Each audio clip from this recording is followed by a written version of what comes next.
continued. Yes, just so you know, this meeting is being recorded and you need to click continue to acknowledge that you're okay with that. And the recording also will record what goes into the chat, just so you are aware of that. Hi, I am Erica McDonald. I am the membership chair for the League, and I am happy to welcome you to the League of Women Voters Baltimore County annual meeting. And I really appreciate you all joining us here this afternoon on Zoom. I know that this has been a difficult year and that we're all disappointed not to be able to greet each other in person. But we want to thank you for joining us here and hope that we will be seeing each other in person very soon. I want to start today by acknowledging two important celebrations that are occurring this week. Pride and Juneteenth. This year, over 100 bills were passed in the United States limiting the rights of trans people. And this year marked the most violent year on record for fatal incidents against transgender and gender non-conforming people. The League has supported federal legislation targeting hate crimes, fights against legislation that would limit healthcare benefits for same-sex partners, and supports the passage of the Equality Act. In the past year, the League signed on to many amicus briefs as well to defend the LGBTQIA community from the wave of attacks against their rights, and the fight is far from over. So we join in the celebration of the rights of LGBTQIA people this weekend.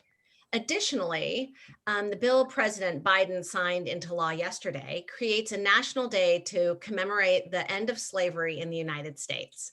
And while this is certainly a step forward in acknowledging the painful history of racism, it also highlights the work to be done to dismantle systemic inequality, including ending police violence, providing affordable housing to all, equitable education and transportation, just to name a few. And these are issues that disproportionately impact our Black and Brown communities.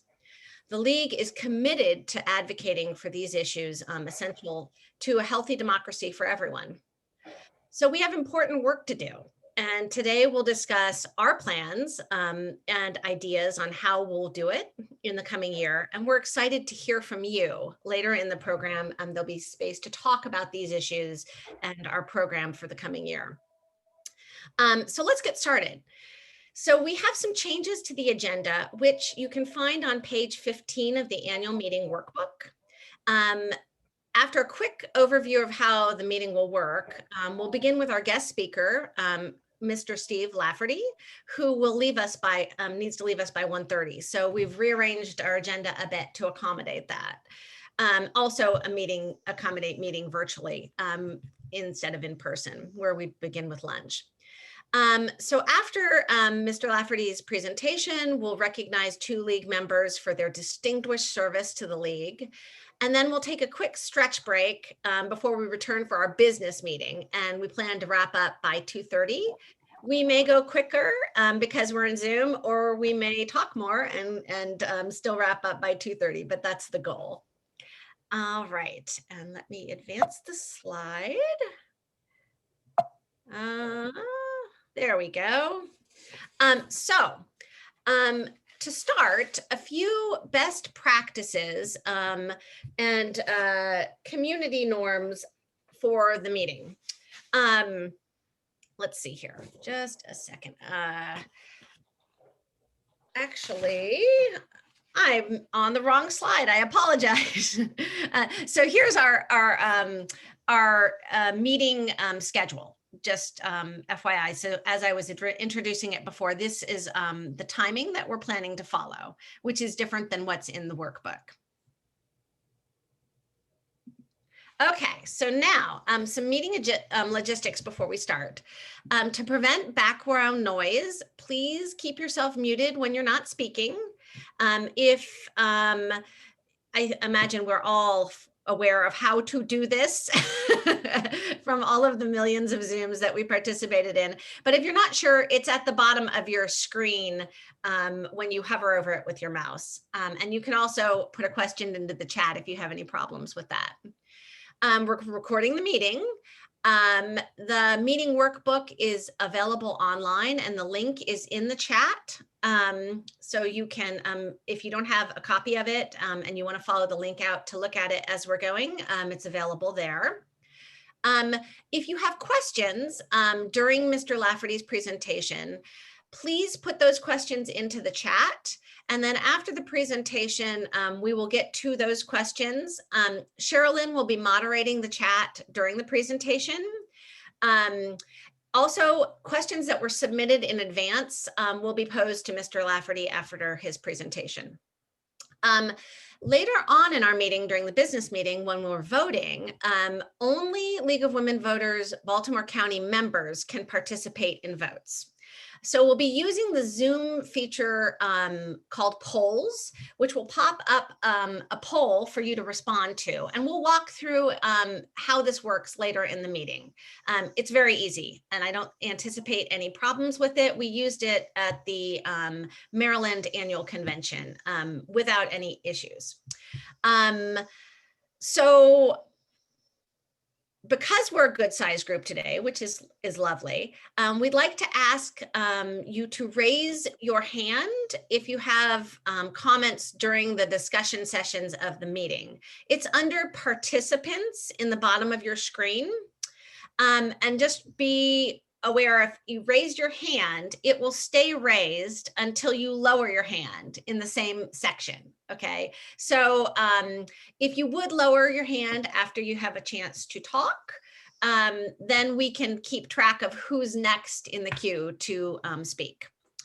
And then just a gentle reminder that we are a nonpartisan organization and we prioritize diversity, equity, and inclusion, which means that all points of view are welcomed and respected here, that we will be respectful and assume positive intent when people are speaking, and understand the impact of our actions when we speak. If anything during this meeting you find offensive or problematic, please, we welcome you to contact us and we want to hear from you. And just a reminder that no one knows everything, but together we know a lot. And that is the beauty of our community. So let's get started. Okay. Erica? Yes. On my screen, the raised hand is under reactions, the smiley face at the end.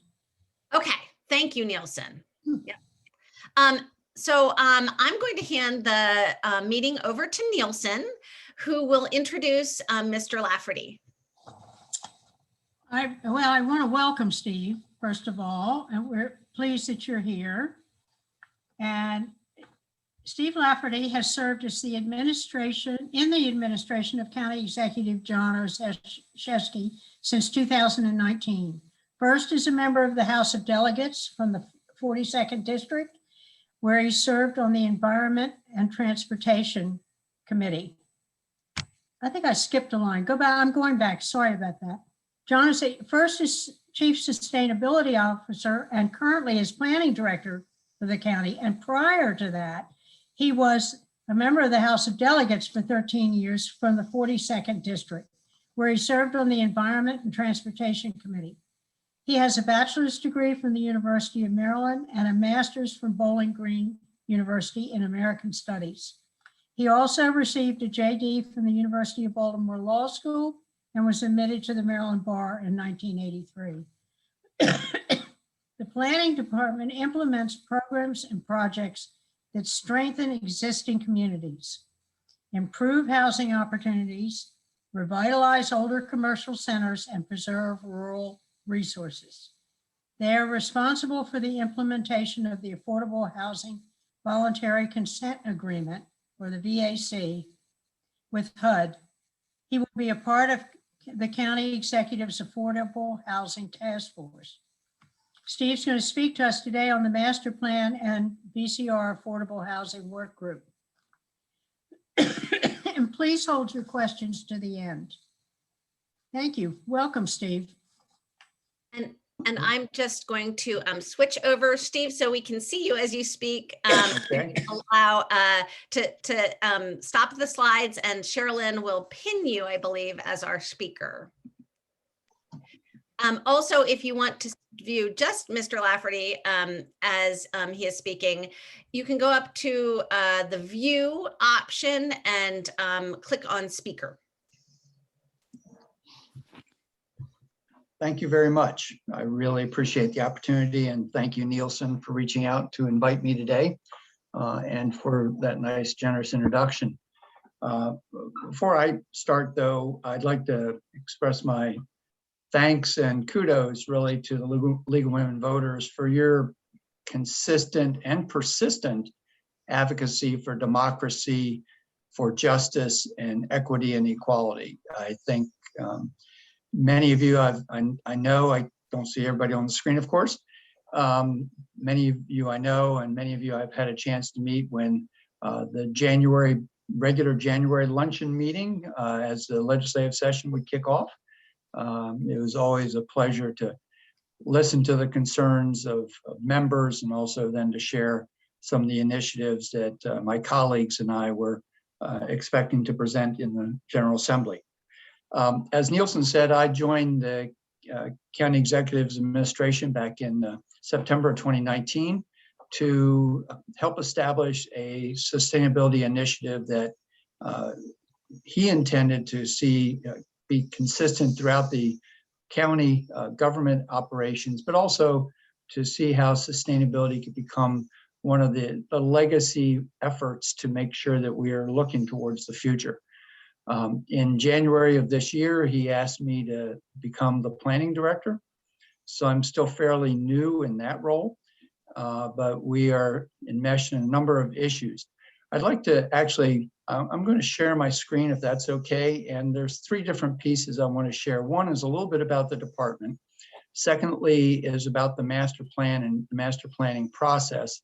And then thirdly, get into discussions about some of the effort and some of the challenges to provide affordable housing in the county, which, as Nielsen referenced, is in large part at this stage being driven by the voluntary compliance agreement with HUD.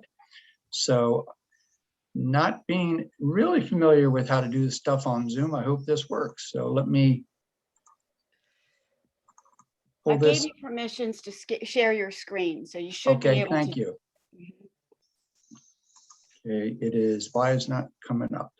You have to be on the same browser as what you're trying to share. No, not There we go. necessarily, but you do have to say yes. There you go. There we go. Yeah. Okay. So let me minimize all this.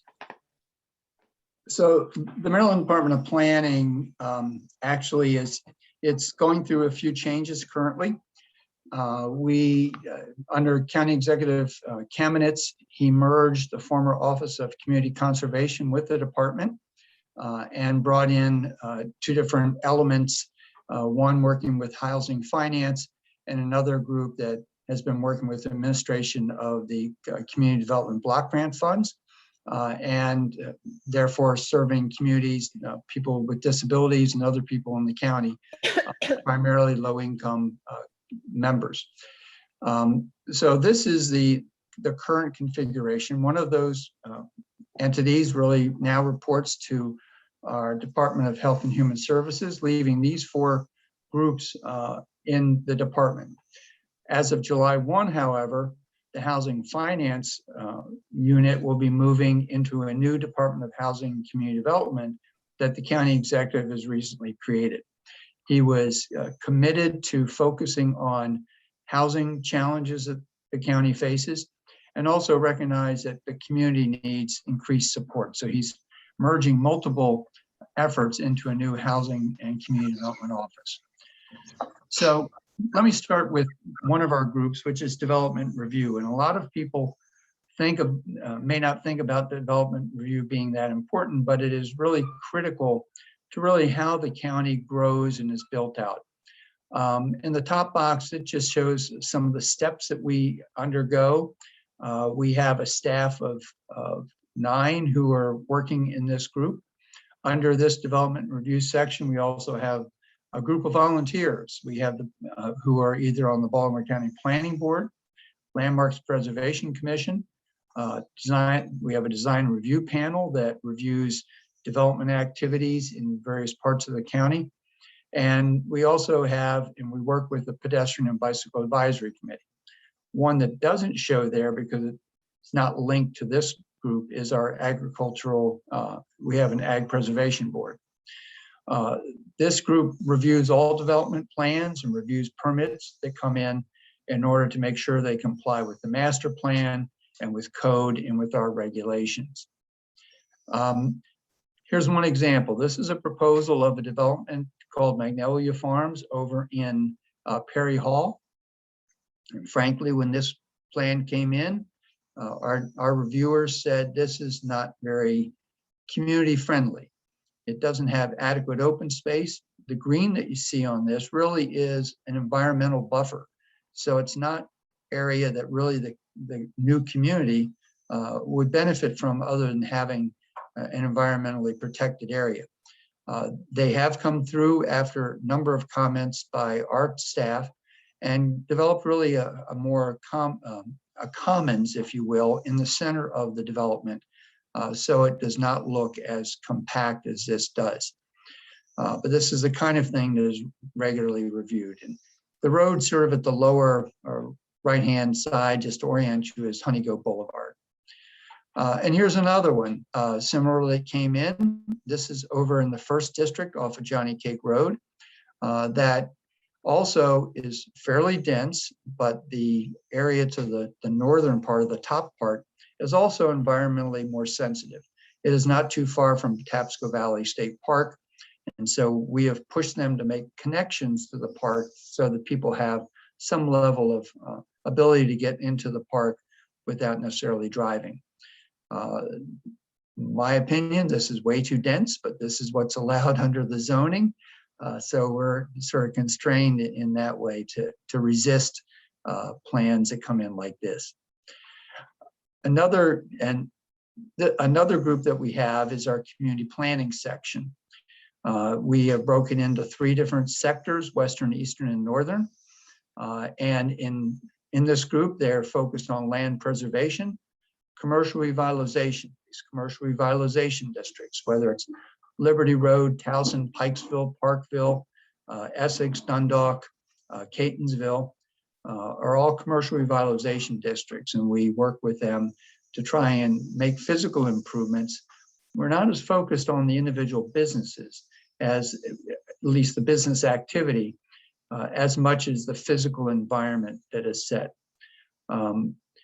Conduct a various set of plans and studies, including the master plan, but we've worked with community groups throughout the county to develop plans as well to serve their specific communities.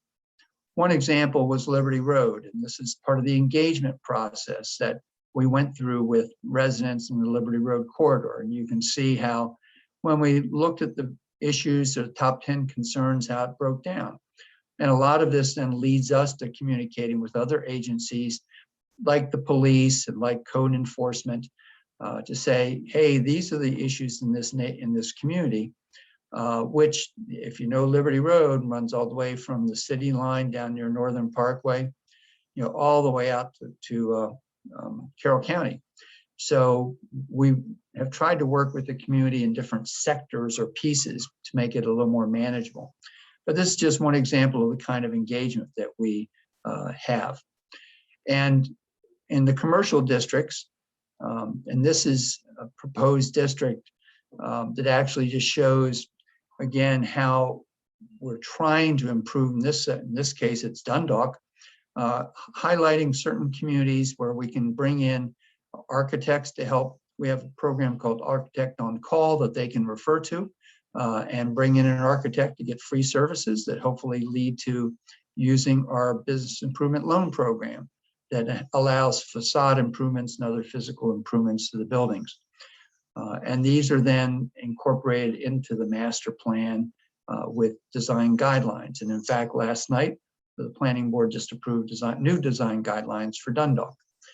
And this is just an example of some of the issues that are addressed: display windows, signage, lighting, security, trying to make the environments as welcoming as possible, but also realizing that we don't want to burden any individual owner with a lot of additional expenses, particularly now as more and more businesses are sort of emerging out of the pandemic environment.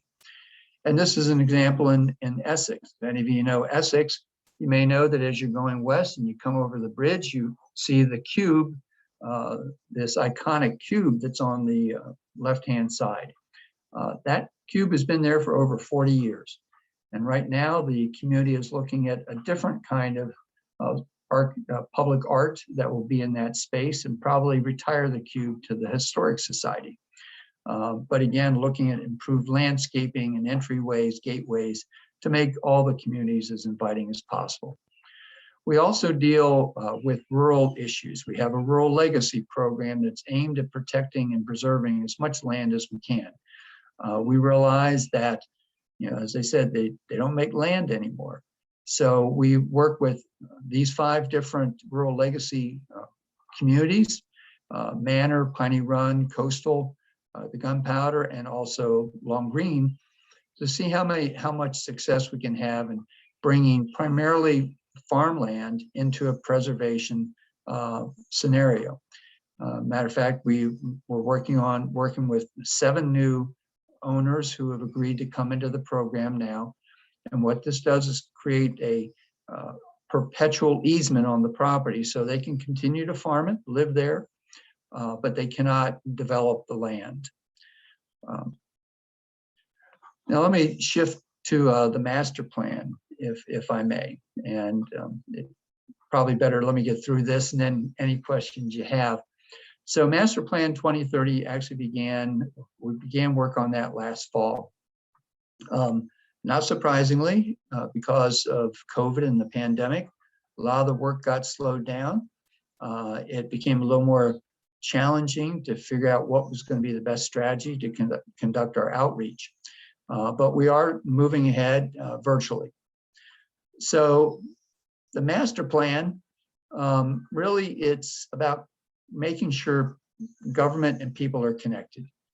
We have to find ways, as the county executive has said, of bridging the gaps, bringing people together, finding ways to underscore the fact that we are still one community that need to move forward. And we know people are dependent on the government.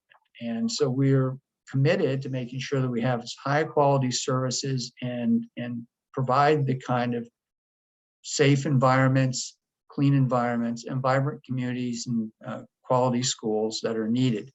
And all of this has to be forward looking, which is what the master plan really is. So we're challenged to be realistic, but at the same time be aspirational and to look forward. So what does a sustainable future look like? What does it mean now to look out to the year 2030 and beyond? So we're focused on quality of life issues. It is a 10-year document that's required by the state, and it is only going to be successful if we build in a lot of community engagement.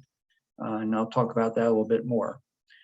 It's not about individual zoning changes, and it's not about detailed specifics for a particular neighborhood. We're not looking at whether speed bumps should be put along Dumbarton Road, for instance, even though they're already there. But a bigger picture of transportation networks, healthcare, housing, and how we can integrate these to make the community stronger. But to do it is not just people sitting around and talking. We expect to be data-driven, to have focused research. We've looked out at other models like Raleigh, North Carolina, and Charlotte. Even our neighbor Frederick County has done a very different approach to their master plan. And looking at good policy and what does that mean so that we can make sure we're reflecting the concerns of the communities. It also is a way of setting the stage for the capital improvement program. This is the long-term spending the county makes on roads and bridges and schools, on water treatment plants if necessary, or other recreational rec and parks programs and facilities. And so it should be driving the capital program, but we found often that we're out of sync with the 6-year program and with the master plan. And we also recognize that there are other plans that are being undertaken in different parts of the county. There's a strategic enterprise plan that actually addresses the county overall, that looks at vibrant communities and equity, looks at sustainability and education, looks at healthcare issues and the opioid crisis. There's a land preservation, parks and recreation plan that is just getting underway. We have also recently concluded a greenhouse gas inventory and mitigation analysis about the county government's release of greenhouse gases and what we should be doing to mitigate that negative impact on climate.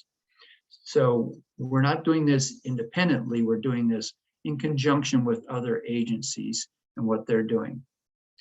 So, we're focused on vibrant communities, educational excellence, equitable decision-making, sustainability, government accountability, and workforce empowerment, all elements of our strategic plan that will fold into our thinking and our actual actions that we propose from the master plan itself.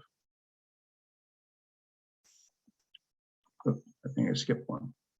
So, yeah, sorry about that. Let me playing too much with my mouse here.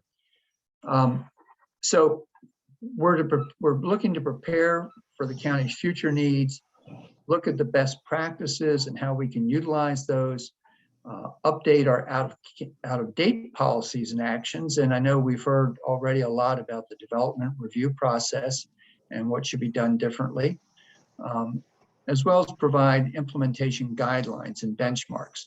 One of the things that we're looking to do differently is to make sure we have metrics that we can actually look to as we move forward and say, were we able to achieve certain things or why not? And if they aren't achievable, let's make sure we understand why. So we're still building baseline data on demographics, trying to evaluate the requirements on our infrastructure, and also then to have adequate projections so we know what the impacts of growth may be on different parts of the county. We have 3 themes: equity, sustainability, and vibrant communities. And these are going to weave throughout the entire document. We're not looking at equity as a standalone issue. We know it has a bearing on everything that we should be addressing. Similarly with sustainability. This is not a standalone item. This is something that has to infiltrate and be integrated into all the work that we undertake. A lot of these master plan elements are required by the state and some by the county. And you can see it covers the whole range of things that impact livability, whether it's housing, natural resources, built environment, historic preservation, public health. So we expect this to be a living document where it's not just a static document that's in print, but it'll be something people can reference. We hope to have it coded in a way that people can more readily find elements that are in the plan if they're concerned about transit, for instance, or concerned about affordable housing that's readily accessible without having to go through the index time and time again. And also then to simplify some of the way that we've been looking at some of our strategies. It's too easy for us to always get caught up into different terminologies and codes that really aren't that community friendly, that we need to change. We've hired a master plan consultant to look at what is going on economically in the county. And they've been looking at retail, office, and industrial trends in different parts of the county that will help us hopefully make some proposals for where our economy should be going. as well as acknowledge that land uses may need to alter. Certainly throughout the entire pandemic, we saw an explosion in home delivery of items, which means you probably have to have more warehouse space. Well, where can you build warehouses, or where can you expand warehouses? And then the next question is, will you still need them in a decade? Or will we need to have some other change come about that warrants a difference in the way that the economy functions in the county? And if people aren't shopping here, or the economy here is not thriving, why is that as well? So we're already into the spring of 2021, on the cusp of summer, actually, aren't we, this coming Sunday? We have been optimistic that we'll finish in the winter of 2022. I'm less optimistic at this point, and think probably go into the spring of 2022 before we can finish up our work. But engagement throughout has been and remains a key part. So we have set up a hub. It is Master Plan 2030 at the Baltimore County MD.gov/Masterplan 2030. And this hub allows us to be a little more interactive than a lot of websites are.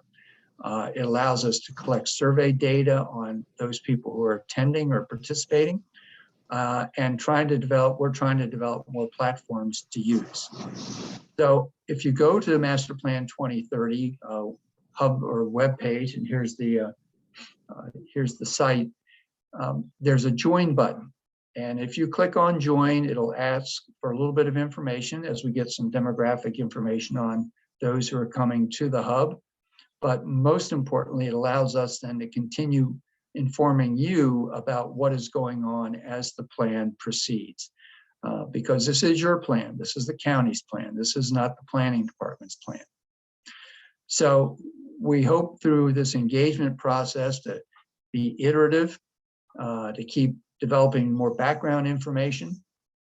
The hub will be a site for keeping input that we've received at our various meetings, so people can see what are the comments, what is most important, what is least important. And we'll have calendar of events so that people will know if there are meetings that are coming up in their area, or a topic area that they're curious about. We've set up district teams led by our community planners that also include our Office of Community Engagement and our planning board members, the volunteers and then staff working together as we go out into the districts to engage more residents and citizens. We have this General Advisory Committee, and we also have a County Technical Advisory Committee from the different agencies to assist us with policy development that impacts their particular area of expertise. We've conducted our kickoff meetings, and we've now really just started moving into, you can see they all happen one night after another. So that was a very busy week in mid-May. We are now moving into round 2, which is the community meetings. Meetings are being set up throughout the county, throughout the districts, with various community groups and business organizations to get their input. We will then move into roundtable discussions around particular topics, and then workshops, whereas we start again an iterative process to bring more and more of this material together. So that gives you a sort of an overview of where we are with the plan. I'll say that so far the issues that have emerged are housing, also recreation and open space issues, and education resources, not necessarily buildings, but the resources needed for quality schools. Probably not surprising. I'm hoping that as we draw in more and more participants, that we'll see more comments about the economy or about even tradition and heritage and historic preservation, healthcare issues. Certainly, and we hear different issues in different parts. In the Liberty Road corridor, one of the main things people continually talk about is the declining shopping centers and the need for more restaurant activity, for instance. And then on the east side, they just had a meeting with people in Bowley's quarters, and not surprising, flooding was one of the big issues because they're right at the water's edge. So it's a very educational process, and we're seeing some key themes that are emerging throughout, which I think is going to be really invaluable for us. I'd like now to just move to our work, some of our work on affordable housing. As Nielsen said, I'm one of the members of the County Executive's Affordable Housing Work Group that he has put together, that includes not only staff, but a couple of the members who were actually the complainants in the case that led to our voluntary consent agreement, as well as a number of for-profit and nonprofit developers. So just to back up a little bit, most of you are probably aware that in 2016, the county entered into a voluntary consent agreement with HUD, with US HUD, based upon complaints that were filed that really challenged what the county had been doing as far as providing affordable housing. And one of the stark contrasts is that affordable housing was being provided by the county, but it was always senior housing. Communities and the, frankly, elected officials resisted family housing. So there is housing, but it's all aimed at the senior community. This, as well as questions about adequately dealing with people with disabilities and providing units that were accessible. So the agreement was signed in 2016. One of the components of that, and I believe the league was one of the most active members of the coalition that fought for the Home Act. And it required the Home Act to be introduced. As you may know, it got no traction under the county executive cabinets. Under County Executive Oshevsky, in his first year, he got the Home Act passed, which says you cannot discriminate based on source of income. That was an issue I'd championed in Annapolis for a long time. Unfortunately, I didn't get it over the goal line. Others did after I left, but glad to have been part of that going forward. So the Home Act is in place, but still the question is, how do you provide more units that are affordable and accessible?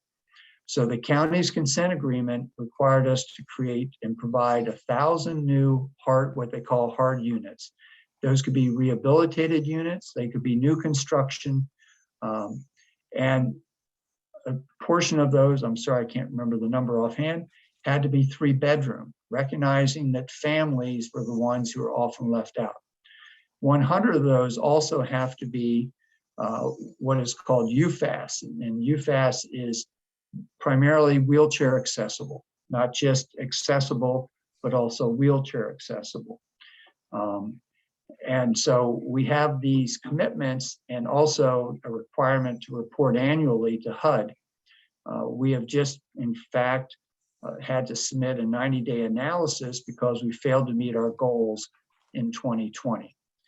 So let me go through these are a few slides that we recently shared with the Affordable Housing Work Group. And part of this is just to sort of further their own knowledge about some of the challenges the county faces.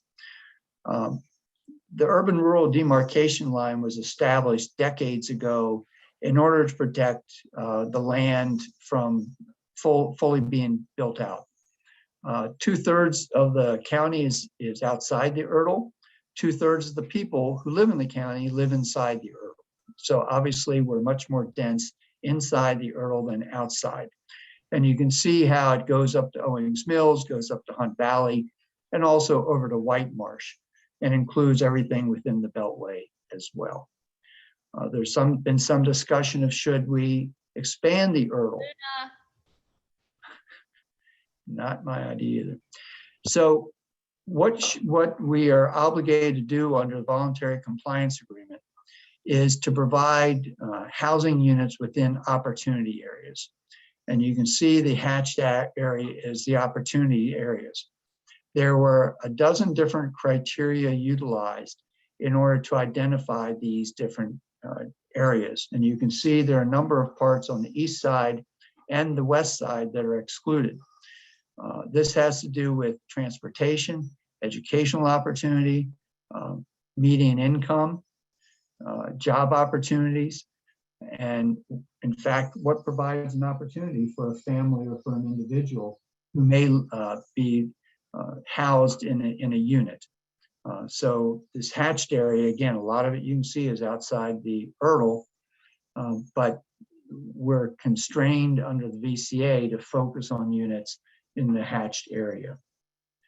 Then when we overlay water and sewer, which is another consideration, because you can only build if you only have septic. If you only have septic or well, you're limited on how many units you can build, and so you're not getting a great return for the investment if you're building outside of the water and sewer service areas of the county as well.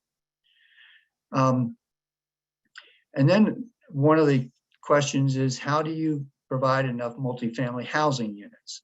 And you can see that there are a lot of areas zoned for multifamily housing, but again, a number of them are not within the opportunity areas.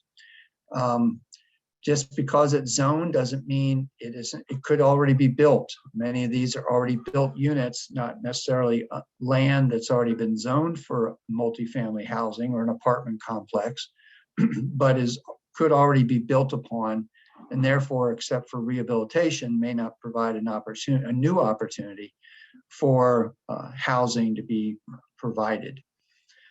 And so when we look at land, you can see that a very small portion of the land really allows multifamily by right. Now, what by right means is you don't need any special exceptions, waivers, or any changes in order to build that type of housing. 34% of the land is inside the URL, and a little more than that is in the water and service area. Although the opportunity area is much greater because, as the previous map showed, it is outside of the urban-rural demarcation line, or the URL. Here's another way to look at it as well, and this has to do with incomes. This is from the American Community Survey in 2019, and you can see that the lighter colors, the lightest color is where you're below 50% of the median. And again, not that that's not a prime opportunity for building housing, but there's also a serious consideration of not reconcentrating poverty. One of the challenges with the Home Act, or why the Home Act, in my opinion, was so important, was that we didn't want to reconcentrate poverty. We needed to provide other opportunities for people. So at the same time, for instance, if you know the area around Towson, you'll see a real dark area just above the city line with incomes over $135,000. Well, that's probably Ruxton in that area where you have single family houses that are spread out. So it's not as available either for new housing opportunities. The mapping hopefully gives you a sense of sort of the challenge of finding adequate amount of land. So here are also census tracts where you have voucher holders. And again, not wanting to reconcentrate, but recognizing that hopefully people have more and more opportunities if they have a voucher to live where they want to live, and to, again, hopefully be closer to work, closer to family, and better school districts along transportation routes that allows them to improve their own lives and to live in a safe, clean environment. So when you look at voucher holders in median income areas, you can see how this breaks down. That actually the largest number of voucher holders live in areas where the median income goes up to $76,000. So there's some positive, good opportunities for individuals. At the same time, 17% still live in communities where the median household income is less than $50,000. One of the other issues has to do with schools. And how do you best ensure that students get the best education? And are they in areas of opportunity as well? In Baltimore County, we have adequate public facility ordinance, which can limit new kids coming into school because of school capacity. You can see by the purple, there are some schools that are at 115% capacity, which means you can't build new housing in those school districts, except the law also says that if there's capacity in an adjacent district, you can still build. And that's because the expectation would be that the school system would actually redistrict students. And if any of you have been involved with the education system with BCPS, you know they're loath to do that. So again, education and school capacity raises questions and is a factor that we've heard when people oppose possible housing opportunities. Excuse me. Yep. Sorry to interrupt, Mr. Lafferty. I just wanted to give you a heads up that we have quite a few questions. So that Okay, I'll zip through the last few slides so that we can get to those. Okay. Thank you so much. All right, no problem. Thank you. So similar issue with middle schools. Again, you can see capacity. We don't have any middle schools that are over capacity, so that's not a limitation. And similarly with high schools, the only capacity issues are in the southeast and Towson. So in the southeast, though, many of those communities are not within an opportunity area. That's it for me on that, at least. I thank you very much for the opportunity to share this information. I know it was quick, a lot of detail, but hopefully you also got a chance to see some of the challenges that we face. So, thank you, Erica. Thank you very much for everything. This is Cheryl, and I get to ask you some questions, and we Sure. have many of them posed. So in a variety of areas. The first one we were given before when people were signing up. I lost you. I'm here. Wait, let me unpin you. Okay. There you go. Can you see me now? I could see you. I lost your voice for a moment. So that's okay. great. We're good. I tend to talk too comfortably, and now I'll use my teacher voice. But thank you very much for everything. Let me find where I put all the questions. The first one comes, someone wrote in as they were signing up, and she wanted to know, Nancy wanted to know if the county is exploring more innovative solutions to affordable housing. And she was talking about, and you did address that in some part, but she was talking about repurposing dying shopping areas. And then the other part of her question has more specifically to do with the 56 unit development in affordable East Towson area, and to address that for just a brief second. So one of the tasks before the Affordable Housing Work Group is to find innovative ways to provide more units. On the table are issues such as inclusionary zoning, whether or not certain zones should be altered to allow more multifamily, and also most of the shopping centers are not zoned currently to allow that unless it becomes a planned unit development. So yes, I'd say all of those options are on the table to try and find some different ways. As to the Red Maple Place, that followed the zoning that was in place. It's been approved by the administrative law judge to proceed, even though it's now on appeal. Okay. And speaking of zoning, who and how are zoning projects changed? Who's involved in that? And how can we get involved to diminish the intensity of new projects?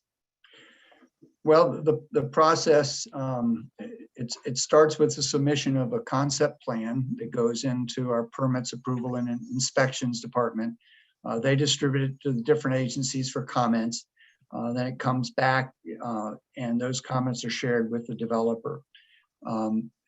After a concept plan is submitted, if it's not a minor subdivision would be 3 units or less, but if it's larger than that, they're required to have a community input meeting. And at that community input meeting, then residents and others can make comments about the plan that need to be addressed by the developer when they submit their development plan for further review. Often during that period of time, the developers meeting with the different agencies about traffic issues or design issues or stormwater issues. But there's also a built-in opportunity for the developer to ask for an exemption, what's called a limited exemption, that allows them to skip the community input meeting. That is something that has been on my radar and on the radar of some others to try really to reinforce and put the community input part at the front end of the process. And we've not gotten to that stage of working that through, but that is something certainly it's on my radar to address as we go forward. That is a very important part of the process. And someone talking about process, Susan asks us about how the master plan and citizen input has been advertised and how to get the word out even more. Well, we have a video that's been shared, and matter of fact, just last week, Amy Mante and Amy is the lead on the master plan. We had a recording through the Department of Aging. Not that many people go to Channel 25 to see what's on TV, but it's been out there. We've had press releases when we've had the kickoff meetings. We primarily work through community associations. That's really been the backbone of the planning department's contacts. But we also have talked to like the Owings Mills Corporate Roundtable, the Hunt Valley Business Roundtable, and more than happy to go out and meet with other groups. If you have some suggestions how we can expand or enhance our outreach, we're looking too to how we can get deeper into communities of color and to make sure that we have as diverse a representation at the table as possible. So, but any ideas that you or any of your members may have, we truly welcome those. We need to find as many venues. Thank you. And I know I attended one of those meetings from my region, and it was extremely eye-opening. We also posted some of that information on the advocacy part of our website. Give a plug for that. So it has been around. A change of subject to transportation is one thing about building houses. What about planning for transportation and getting people around? And does the city does the county work with the city and coordinate things in any way? So we, under County Executive Ashevsky, he created a separate transportation division in the Department of Public Works. Actually, the department's now called the Department of Public Works and Transportation, putting renewed emphasis on transportation needs. And their focus has been transit, microtransit, meaning sort of smaller ways or ways of moving people around, often referred to as first mile, last mile, because there's often a disconnect getting people the last mile after the bus lets you off. That also includes a circulator that's going to be piloted in the Towson community. That's supposed to come on, that's going to be launched this fall, which will create a different connectivity with the communities around the Towson, at least as a pilot. Additional emphasis has been placed as well on pedestrian and bicycle uses and more trails and opportunities for people to have safer pedestrian passage as well as more bike opportunities. So yes, transportation is certainly at the forefront of what we're also looking at. And as to relationship with the city, we're working right now with MTA as they're looking at new connectivity east and west, north and south, both through the city and out of the city, up to north going to Hunt Valley, but east and west out to like Catonsville and Security, all the way over to Essex, but going through the city. So I know our transportation people are in touch with the city transportation people, but MTA is the primary relationship other than some road improvement. I know that our planning for next year also involves taking a look at the transportation issues and how it involves our community and what we can do about it. But what about targeting communities in need? The question is that the Department of Social Services provides economic and social services support for the county's most vulnerable families and communities. Is there a plan to incorporate that agency's data to target communities in need, especially since the county has the second highest number of children in care in the state, which also speaks to vulnerable communities and youth? The simple answer is yes.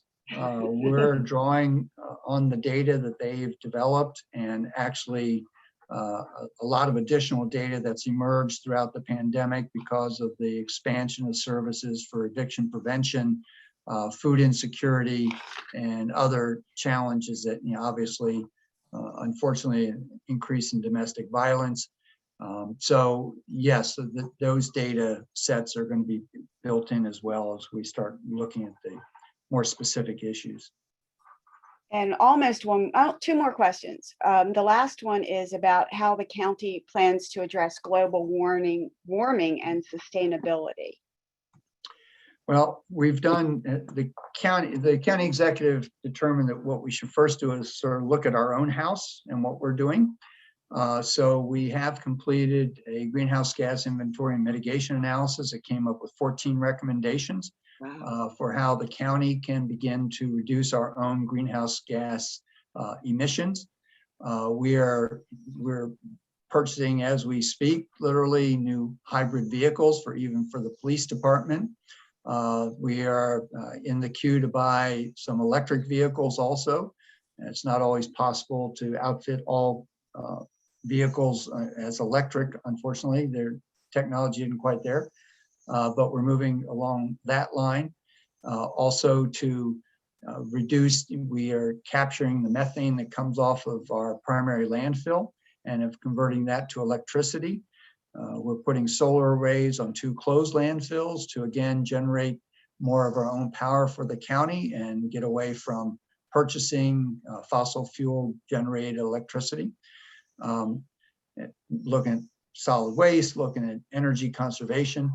And so the next question is how to take that to scale countywide. We also have a plan that's on the sort of, we're causing a problem. On the other end of it, we are developing strategies to look at our county assets to make sure that we can adapt to the changes in climate, both heat and flooding. I keep on coming back to it's not just flooding, it is heat. We're seeing temperature rises. That means something about how you construct buildings. It also means something about how you anticipate workforce activity and those kind of changes that will occur. So yes, and that will be part of the master plan. Okay, we are running out of time. I see your hand, Ralph, so I'm going to call on you in a second. But thank you, Tracy, for the recognition. But one of the questions was your slides were outstanding. Is there a way that we can get them, and one person would like to share them with her community and use them there? Yeah. If you can send them to me or Okay. us, Yep. I can post them on our website with the link to this video. I'd be happy to do that. Okay, excellent. It's for you.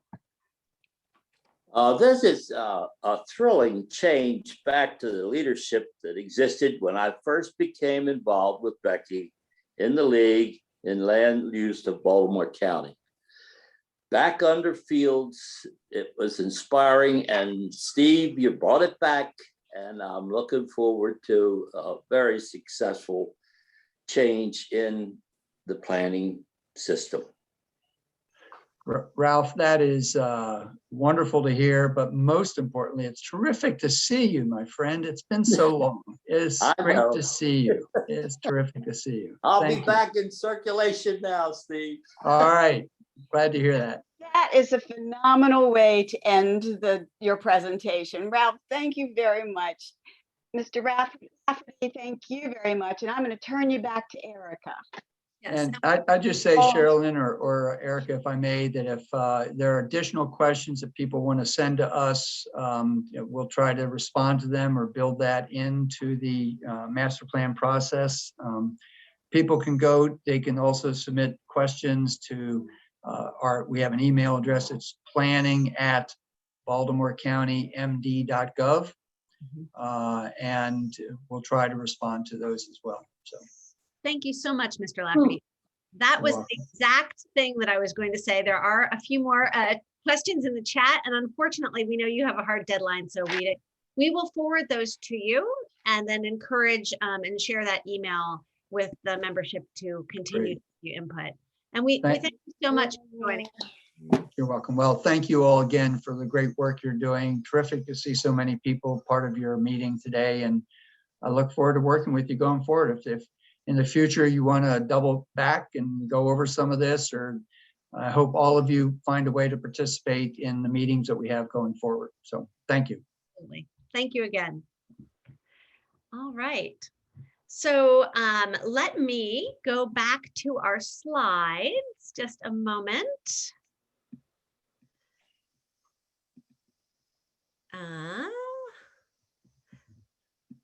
Bear with me.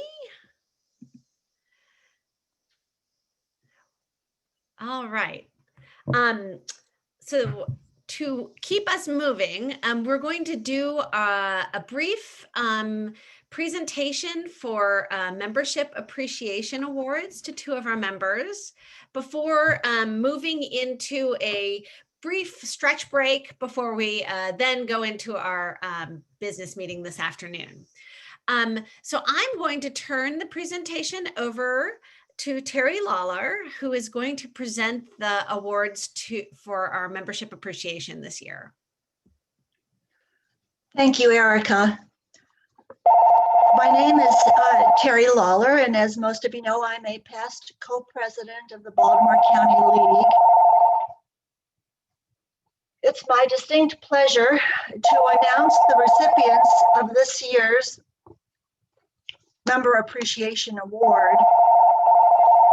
Each year, the League of Baltimore County recognizes a member who contributes an extraordinary amount of time, talent, and/or treasure toward achieving our goals of promoting voter participation and civic involvement. Recipients of the Member Appreciation Award are selected by the board from nominations submitted by membership. Prior recipients of the award included Kitty Steerhoff and Betsy Sexton. We are very pleased to announce that this year's recipients are Barbara Crane and Sherilyn Luciani. Dr. Barbara Crane has been a member of the County League since 2005, when she moved to Baltimore County from North Carolina. She served on the board since 2015.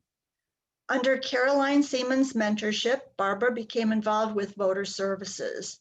In 2016, she assisted Ralph Watkins with voter registration at the Baltimore Field Office of U.S. Citizenship and Immigration, and eventually took over scheduling and coordinating the volunteers, which involved approximately 6 to 10 sessions a month.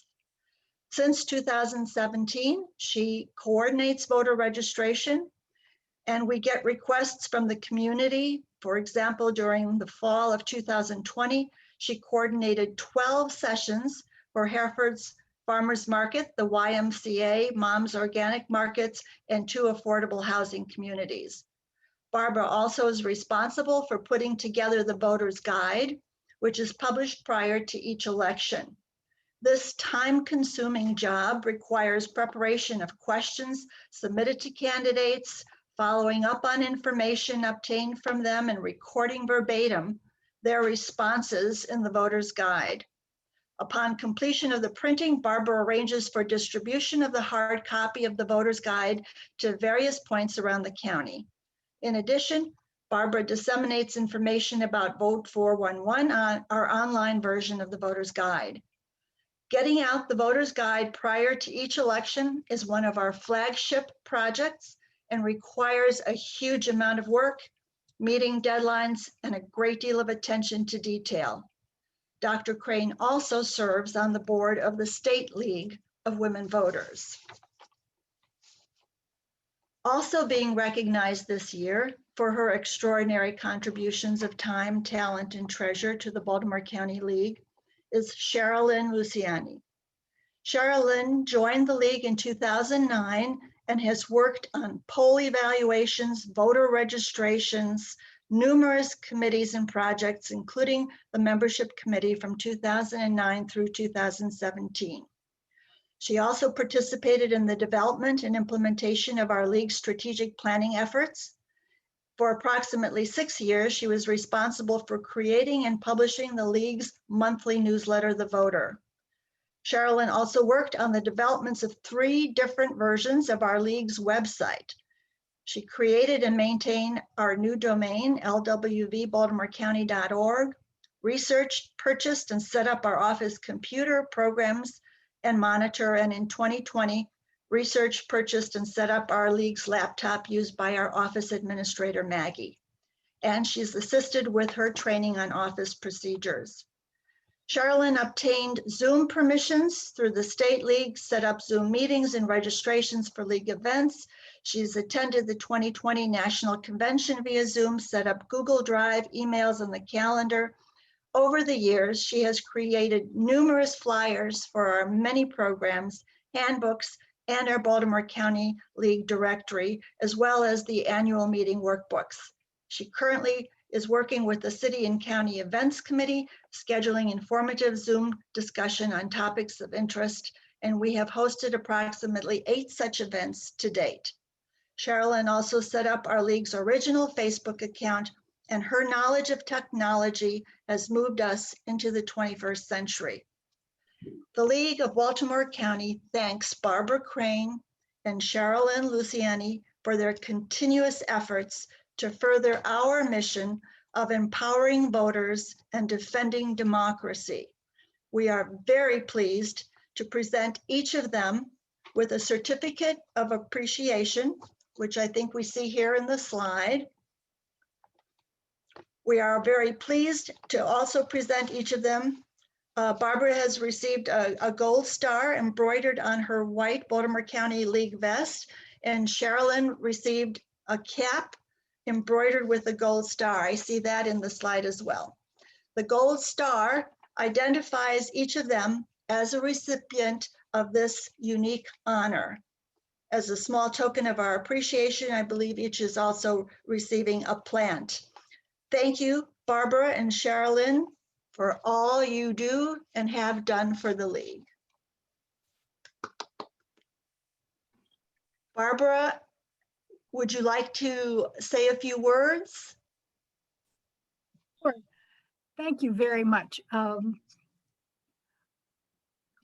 There's a lot of work involved in getting out a guide and setting up voter registration, but they're very rewarding. There are also team efforts, and if anyone would like to help with anything, that would be great. But thank you again. Thank you so much, Barbara. Sherilyn, would you like to say anything? Unmute yourself. Didn't see it there. Too many things going on. I really appreciate this award and this recognition. And it's an honor that I'm going to remember forever. And I love this hat. I want to thank the board and our Maggie for their leadership and hard work. They're an impressive group of men and women who work hard to make our league successful. And I enjoy working with them and actually calling them friends. But I have a shameless plug. Not everybody wants to be a board member. It's a 2-year commitment. It's beyond my attention span. So contrary to what you think, I've never held an LWV office on purpose, and I've been a member for at least 15 years. I prefer what some people call working in the weeds, and I'm inviting you to join me. You can choose items of importance to yourself. You can give background support for people in the front. You can challenge yourself on things you're unclear of, and you can learn new things. You can also meet new people and make new friends. All of these are vital to me, and I'm sure are vital to all of you. So think about how you can support our mission of empowering residents through voter registration, education, and advocacy. Find something of interest that you know a little bit about or like doing, and build your skills through actions. Are you good at connecting with people, writing creative documents? Do you have ideas for events? Do you use Facebook or Instagram? Can you contact a representative? Do you like technology? Because you know we need some help there. We have a place for everyone. And if you're unsure of what you can do, contact a board member or contact me. Again, thank you for this recognition, and my shameless plug is out there. So please join me as I continue working in the weeds. Thank you. Thank you so much. Once again, congratulations to Barbara and Sherilyn for all that you have done. You are both an inspiration to all of us. I think with that, Erica, I'll turn this back over to you. Thank you, Terry, so much for that presentation. And Barbara and Sherilyn, we could not do it without all of you. So you are an inspiration to us, and we're so thankful for it. So moving on, before we move into our business meeting, we're going to just take a quick pause for a stretch break. And before our, oh, thank you for recording, Sherilyn. Tana, who is our president, who will be presenting the business meeting portion of the annual meeting. Tana? Okay, good afternoon, everyone. Glad to see so many of you could make it. This is wonderful. The first thing I would like to do is call to order the business meeting and let the record reflect that we are calling to order at 1:52 p.m. on June 18th. And I am going to discuss a little bit about the purpose of our business meeting. And according to the bylaws, our business meeting is to adopt the local program for the coming year, elect officers, directors, and members of the nominating committee, adopt an adequate budget, as well as transact each business as may be properly come before it. So that is our purpose. And in a moment, we will vote in our rules of procedure, which is the rules of Robert's order. And I'm going to go over a little bit about the procedural rules, and then I'll need a motion to adopt. So the first thing I'd like to point out is that if you would like to speak, please raise your hand and wait to be recognized. So, Sherilyn, could you pull down the poll or no? It's there. Yeah, I'm not quite ready for it. Tana, unfortunately, we can't pull it down and then re-vote. So okay. Well, before we adopt, just ask people, please don't vote yet. I jumped the gun, so please just hold off. It's not a problem. We'll just leave it up until she's ready for it. Okay. If you look on your screen at the bottom, there's a little hand. So you will just click on that to be recognized. And when you're done, we ask that you click on that little hand again so that we know that you don't have another question that you would like to be asked. We will ask that no person speak more than once on a given subject until all of those who wish to speak have been heard. Each person will have a limit of 3 minutes. And then we will call people by pros and cons. So if there's something that we need to vote on, we want to hear an opinion or a viewpoint for the topic, and then we want to alternate and give somebody who opposes the chance to give their opinion or viewpoint. Any motion of considerable length shall be accepted only if it's written and sent to the chair. And a voting member may make nominations from the floor, providing the consent of the individual has been secured. Members are encouraged to make suggestions and comments in the directions to the board, which is the later part of the meeting.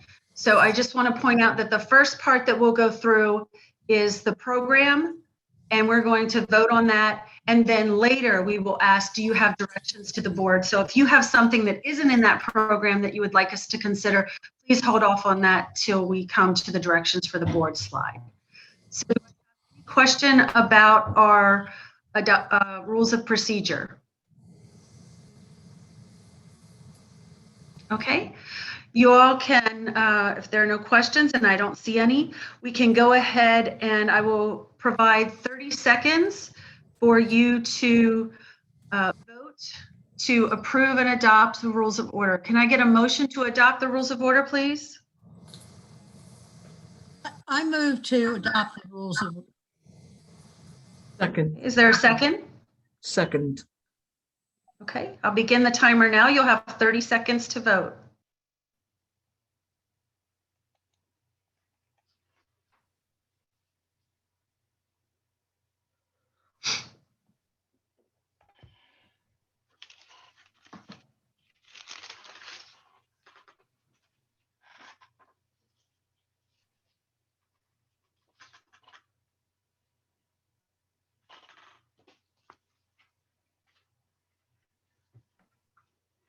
Okay, it's been 30 seconds.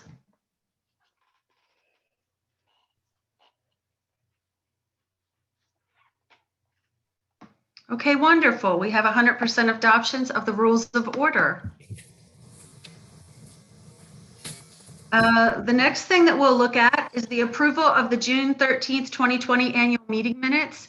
If you would like to review them while we're speaking here, they're on page 5 to 7 of the annual workbook. Is everybody able to find that?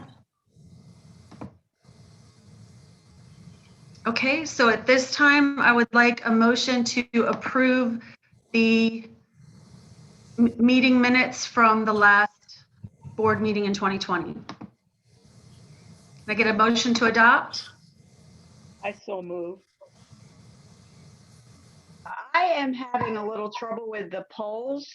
So unfortunately, oh, wait a minute. I got them. And I'll second. There, and there's the, so there's your poll. Okay, so I am going to Sorry, I just count again. No problem, Sherilyn. And I'm going to start the 30 seconds now.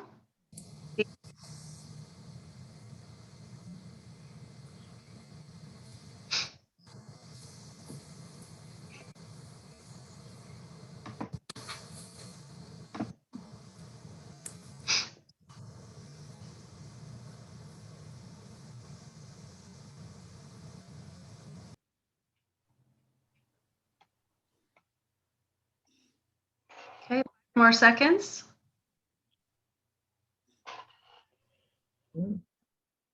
Okay, what were the results, Sherilyn?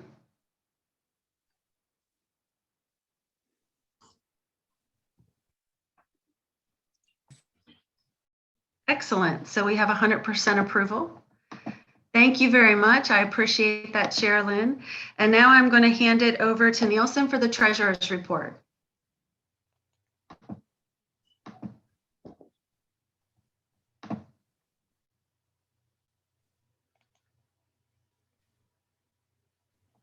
Are you going to bring it up on the screen? Oh, I'm sorry. Thank you. Okay. Can you all read that? I can do it. This is the balance sheet as of June 1. So in our operating account, this is not what's in T. Rowe Price. This is just our operating account. We had $244 in the checking account and change. And we had $56,380 in the PNC money market. And our total assets were $606.601. And so we have a lot of assets. We have investments in 2 funds in T. Rowe Price. And then the Jessica Goldberg Endowment Fund is in another fund separately. And as of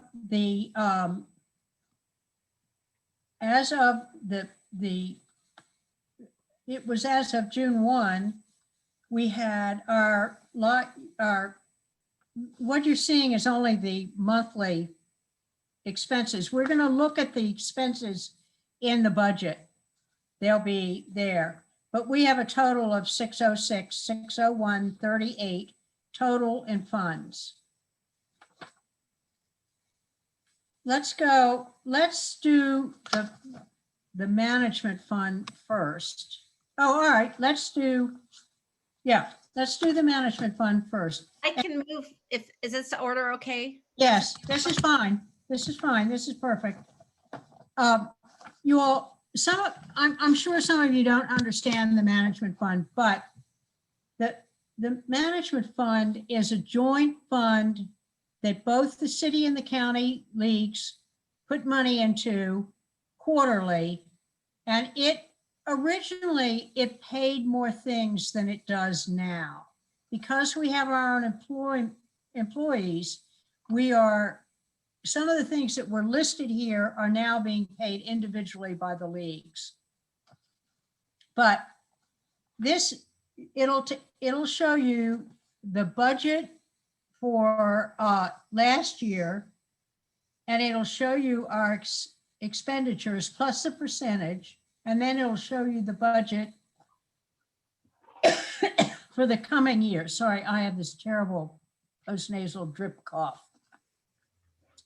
Last year we budgeted quarterly. For the year, we budgeted $10,350. This year, we have reduced it to $9,773 total for each league.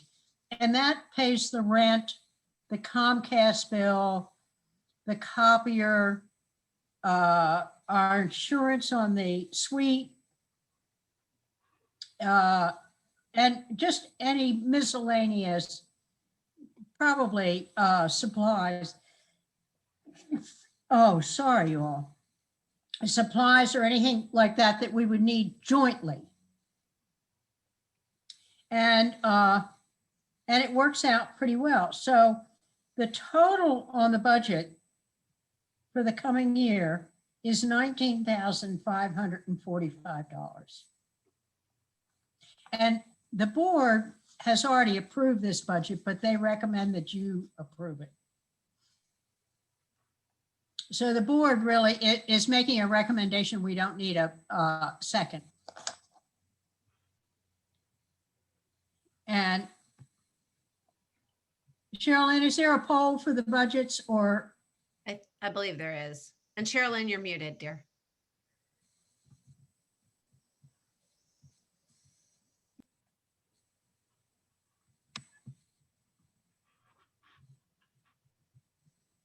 If you approve it. Can you see it?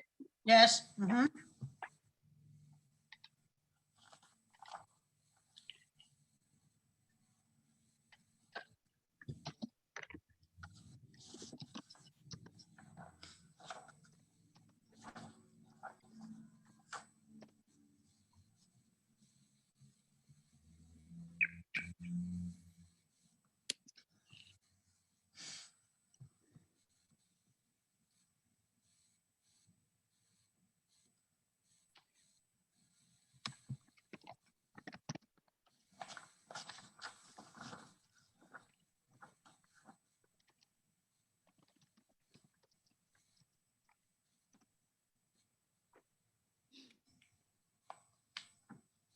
Okay, we can.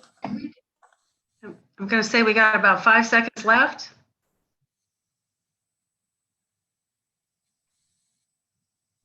Okay, you can close this poll, Sherilyn.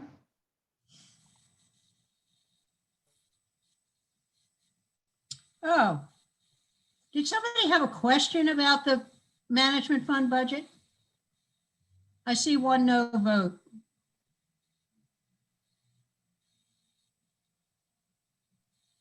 I should have asked you all for if you had a question. Now, we're going to go to the proposed operating budget, and this is for just our league. Hey, may I recommend before we start voting, since we didn't get questions about for our league, that we take any questions, and if you have a question at this point, raise your hand to be recognized. All right, this is a little more extensive, totally more extensive. Some of you have at least, have looked at it, but the first column on the left-hand side, you see this year's budget, the 2021 budget. And next to it is the 2021 actual as of 4/30 at the end of April. And just to make you, we are well within budget all on the way, but this is the way it was printed in the book. So, in actual, we took in $11,556 in dues, and we took in $10,276 in contributions. The capital steps, you'll notice, raised $11,050. But when we go down, you'll see that most of that money was returned because we didn't have the capital steps. So in this year, we lost that fundraising ability, and we probably won't do that again until the next presidential election. We had an additional bequest from the Terry estate of $4,000. That was, they closed out the Terry estate, and that took care of that. It's over. So our total revenue was $116,882, and that is up until April. So we've transferred $11,450 from the investment account. So, and then you'll see, so the total income was $128,332. Now, I'm going to do the income budget at the same time so you can sort of see that comparison. We're going to carry over $50,000 in the PNC money market. And that's the only carryover that we're showing. We're not showing the carryover in the investments. That we're anticipating about $11,300 in dues and $10,000 in contributions. And we're thinking that we'll take in about $1,600 on the annual meeting and holiday gatherings. We didn't budget for those last year because we knew that we weren't going to have them. And in miscellaneous income, we're anticipating doing a little fundraising, but we're not budgeting a great amount. We'd like to try it and see what happens. So the total revenue that we're thinking we'll take in is $23,500. And then with the 50, that gives us $73,500 in income or total cash. Now let's go to the expenses, and you can see two of our biggest expenses are the PMPs, which is the payment per member. It goes to the US and to the state. So to the this year, it was $4,544. It's actually $5,000. I just paid another $1,200. So we have budgeted $5,856. That's a calculation on the number of members that we have now and when they, and what was reported to the federal, to the US. And to the state, our fees will be about $2,700.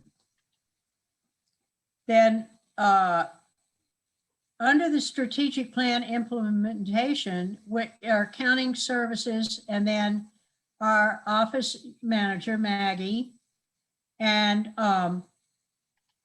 you can see the FICA and the unemployment tax. And we spent some money last year on a new computer. We don't anticipate needing a new computer this year. Then an expense for management fund last year was $7,600. This year, again, it was $10,000 the way it was budgeted. And we'll just pay that last one shortly. The management fund, we budgeted $9,700. And here you can see at the bottom, right down, the capital steps expenditure, we sent back $10,563.54. And that was return tickets, a partial payment to the capital steps, and we returned the money that our sponsors had given us. So, and then you can see at the bottom of it comes our really big expense for the coming year. And I want to be careful. You can see what we spent on voters' guides. We're anticipating that just the printing now is $5,000. So, and then down under postage, you'll see that the voters' guides postage is $7,000.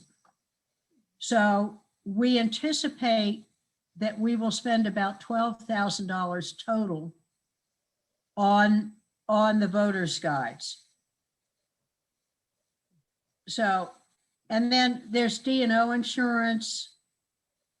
There's our general printing, which includes things like the mailed voters. It includes the know your legislators and, officials, elected officials. It includes all kinds of just general printing that we do. And that you'll notice that that's gone up significantly because we, for years, have used the Jewish Community Center printing services, and they have closed that printing service. That was a real loss to us. I can tell you we miss it. You can see then the expenses. Most of these are small expenses, some of which will be covered by income too. You can see we have the books reviewed. So, and then we've put in some money for, we put $500 in for fundraising, and we put in $1,000 for expenses for convention. And the total expenses we anticipate are $50,936. Are there any questions?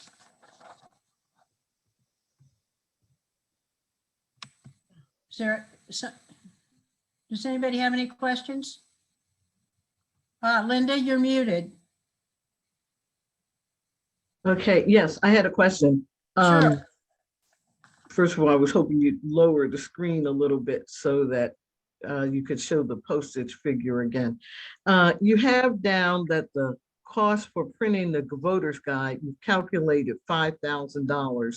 And I believe, even though I can't see it, but you stated that $7,000 was allocated for postage.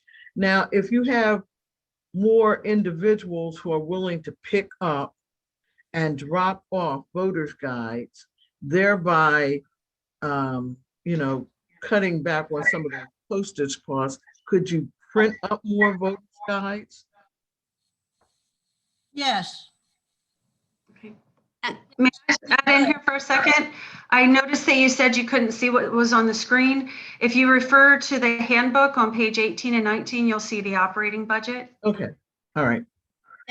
And if it's all right, I need to jump in. Linda, we also have talked about going back to the board for approval if we decide to add additional voters guides, that we know that that's a possibility and that we're prepared to do that. And I don't know, Barbara, if you would like to jump in on that. I'd just like to comment on the postage. One of the things that we do, we've done for several years, is mail copies of the voters' guides to all new voters in our county. And so the postage goes to the new voters and also actually to our members. But by far, the majority of it is to the new voters. So that we're not, Yeah, I see what you're saying. And we put the voters' guides in the senior centers. Barb, there's some other places too. We try and strategically get them out in the retirement communities and as many places as we can get them. Okay, because I know I had spoken about putting some more on the northwest side of the county. And if I may jump in, we are absolutely interested in that, Linda, and developing a plan to increase our distribution throughout the county into areas where we have not served as well in the past, and we want to do that. So. Okay. Are there any other questions? Linda, your hand's still up. Okay, let me take it down.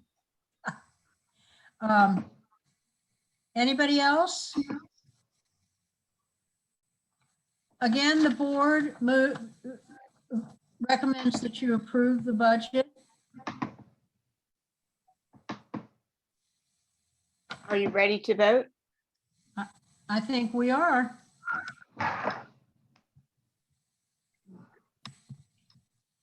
Okay, I'll begin the timer now.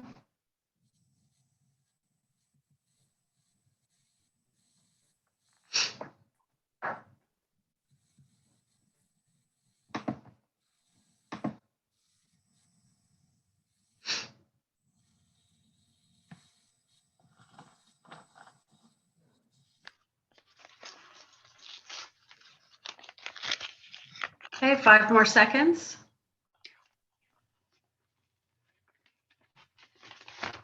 We can close the poll. And the results are 100% has approved the operating budget. Thank you.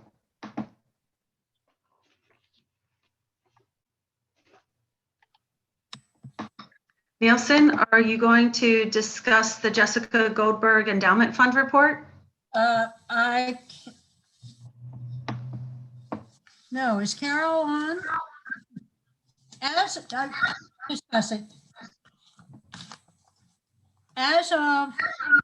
15, now, on the Jessica Goldberg Fund, the T. Rowe Price used to give us updates every month. They have gone to quarterly updates instead of every month. So as of April 15th, we had 56,000. Oh, wait a minute. I'm sorry about that. As of March the 31st on the Jessica Goldberg Fund, we had $145,566.88. And I'm sure that has gone up significantly in the last couple of months, but you know, what goes up comes down too. So we keep, it's in the balance fund at T. Rowe Price, and it's a very, it's a relatively conservative fund, but it has done exceedingly well.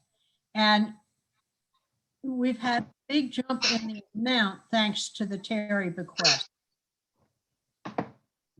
So, and that's really about all on the Jessica Goldberg. We don't need to approve. We're not taking any money out of it. It's there for a rainy day, and we're not anticipating using it. Nor are we anticipating using our other funds that are in T. Rowe Price. And those investments are $4,409.42. So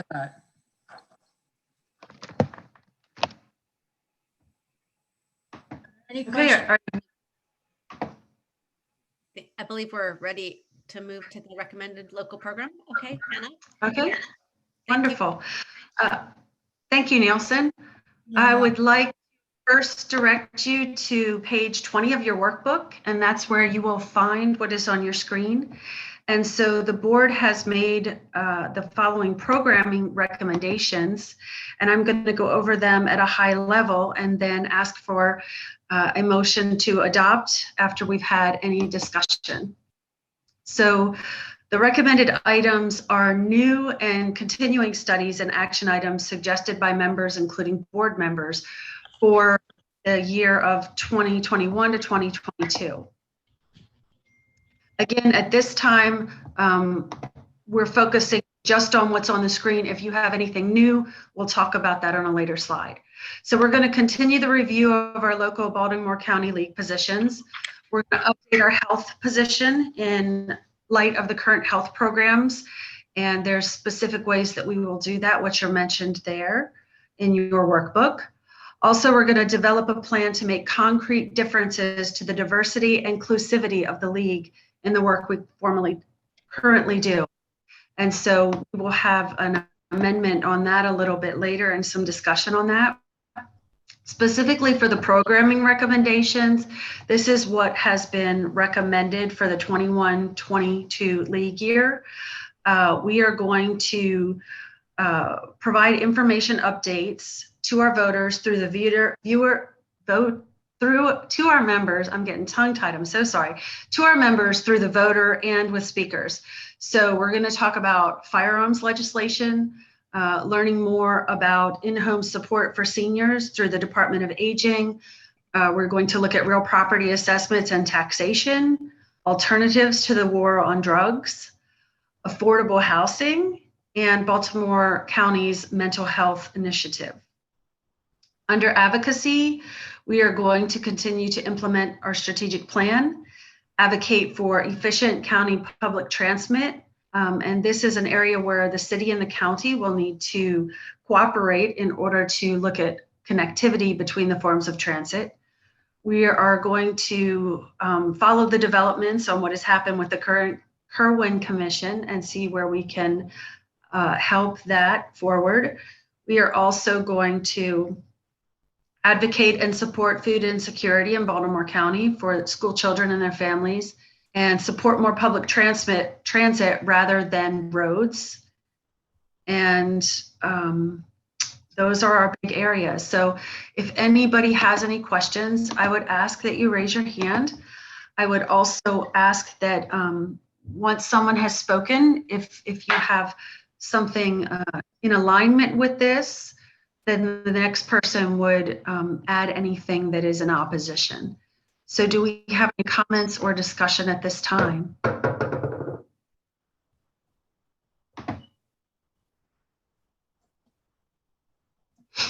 Erica, I'm having a hard time seeing hands. Do you see any hands?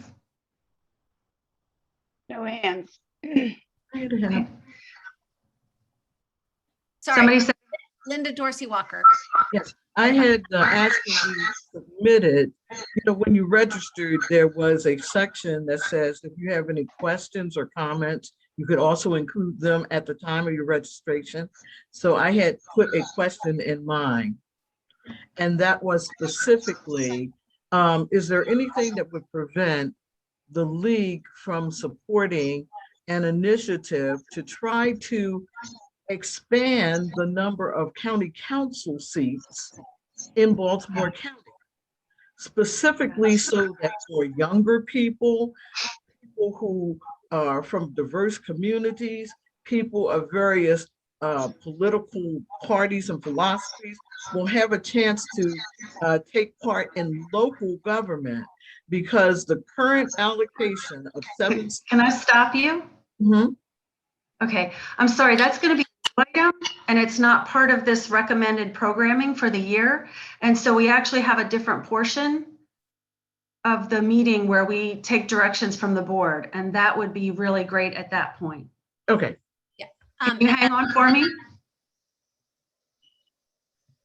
Yeah, that's a great point, and we'd love to bring it up. I'm going to ask to wait to the appropriate part in the board meeting where we ask for new directions from the board. So does anybody have any questions about the recommended local programming that we have before you and in your handbook? Okay. Thank you. I do see someone else has their hand raised, but I'm not sure. I'm not seeing a name. I'm sorry. I just had a quick question about the war on drugs. Have we considered taking on the prohibition in Baltimore County? I believe it still exists on recovery houses.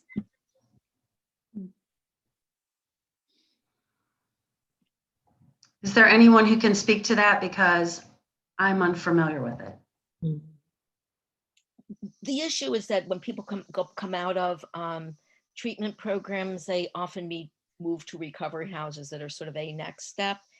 And as far as I know, Baltimore County zoning somehow prohibits recovery houses, and there are some areas of very significant substance use disorder, and they are then forced to seek services in the city instead. Okay, that is definitely relevant to the war on drugs. So I would just ask that we take note on that as we're moving forward, because we're just going to be learning about it. So that's definitely something we can include with this. It's not in opposition. So that's wonderful. Thank you for bringing it up. I see that Carol has her hand raised. That's exactly what I was going to say. The committee or group that takes on that project will need, that's the end of that project. That's the outcome. So they would need, that's a great way to remind us that whoever takes on that project would take on that issue as well. Thank you, Carol. Anyone else have any questions or discussion? Yeah, I have a question. Go ahead. About one of the items dealing with transit, public transit. I know that I was part of a group that advocated for years for transportation, a public transit option to be included on the Beltway to go from the northwest side of the county over near the Owensville subway stop, taking people to the Towson area who have jobs or want to work at Towson University, any of the hospitals over there, county government, the library, and so forth. And a bus line was started that lasted for a period of just months. And part of the reason that it stopped running was because it never increased in ridership. But then again, it never had any local money put behind it to market it. It didn't have any of the state money put behind it to market that service. And so it ended very abruptly. It was a real, great thing for the people that did use it for the time that it was available. So now those people have had to go back to either a 2-hour-long bus trip to go from the northwest side to Towson, or back to driving their cars. And I think that it needs to be revisited, because it took years for them to finally do it. But this time we need to have an organized effort to make sure that the proper marketing is done to make it useful. It had 4 different stops in the housing area. Okay, thank you. Has that been noted in the record for moving forward? Okay, wonderful. Anyone else have discussion? I see Stacy has her hand raised. Yes. Okay, you're recognized. Thanks. So in the recommended programs, I like what's there, but I'm wondering if we have gotten anybody who's already expressed some interest in following through and doing the monitoring and reporting on any of them.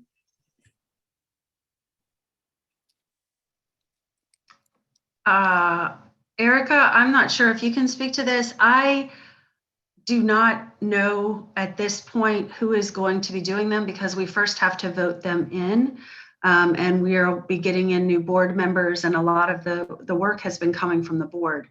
As we move forward, we will know and we will share that with the membership. It usually comes out in the voter, and we often put things online as well as an email. But this is work that can be done by any of the members, and we would love to have people volunteer and head up any of these issues under the programming recommendations. So please feel free to volunteer, and go ahead, Erica.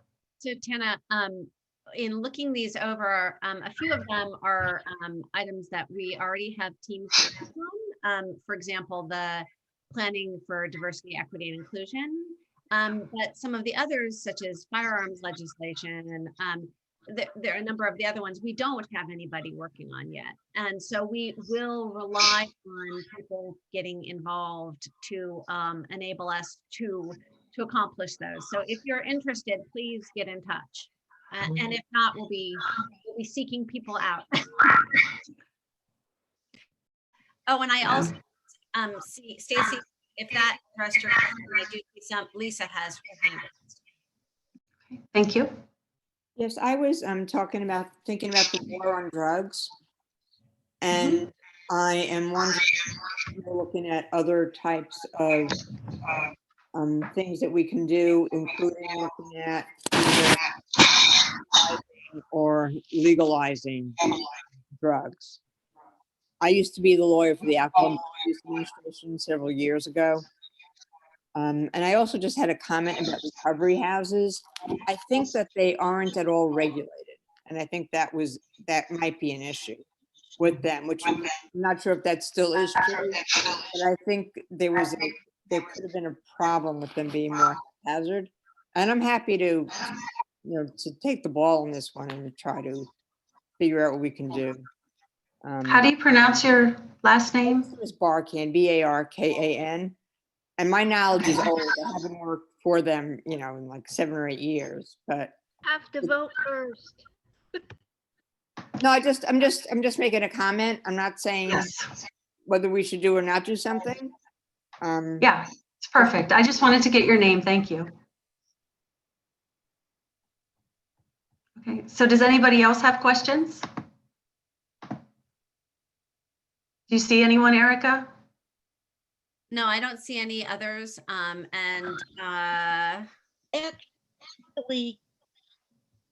so if we don't have any raised hands, then I think we can move to our, oh, I'm sorry, I see Judith.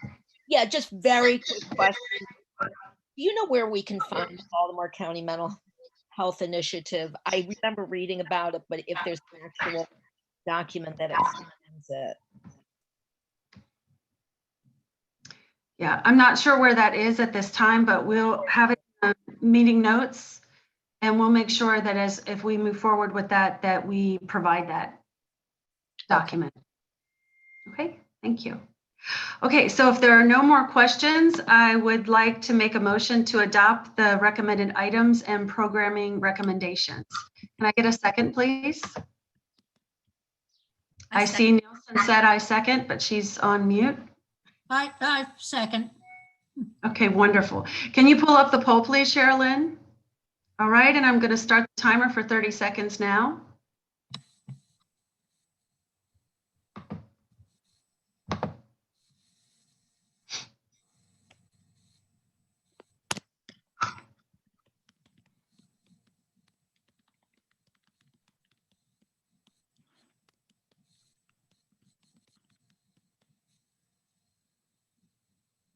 Okay, and we have 5 seconds. Okay, we can close the vote. And we have 100% approval for the local programming for 21-22. Thank you. All right, next we're going to be looking at the updated education positions, and you can find these on page 21 through 23 of your book. And so I'm just going to review them while everybody goes to your workbook and finds them on page 21 through 23 so that we can have a discussion of the positions, and then we'll have a motion to adopt. Okay, so in part 1 is back from 1999, and it addressed the quality of education. And then in 2000, we updated again, looking at the quality of education as far as teaching goes. In 2005, we made an update for early childhood education. And also, we affirmed some principles that we wanted to see. In 1996, we looked at Safe Schools, Safe Community for enhanced after-school programs. In 1998, we looked at charter schools and whether we support it or not, and we were neither support nor opposed. And so, is there anyone on education who would like to add anything as far as a description of what we've done? Well, let's see. Share screen. Reaction. I don't know. Who's speaking? This is Judy Miller. Okay. Okay.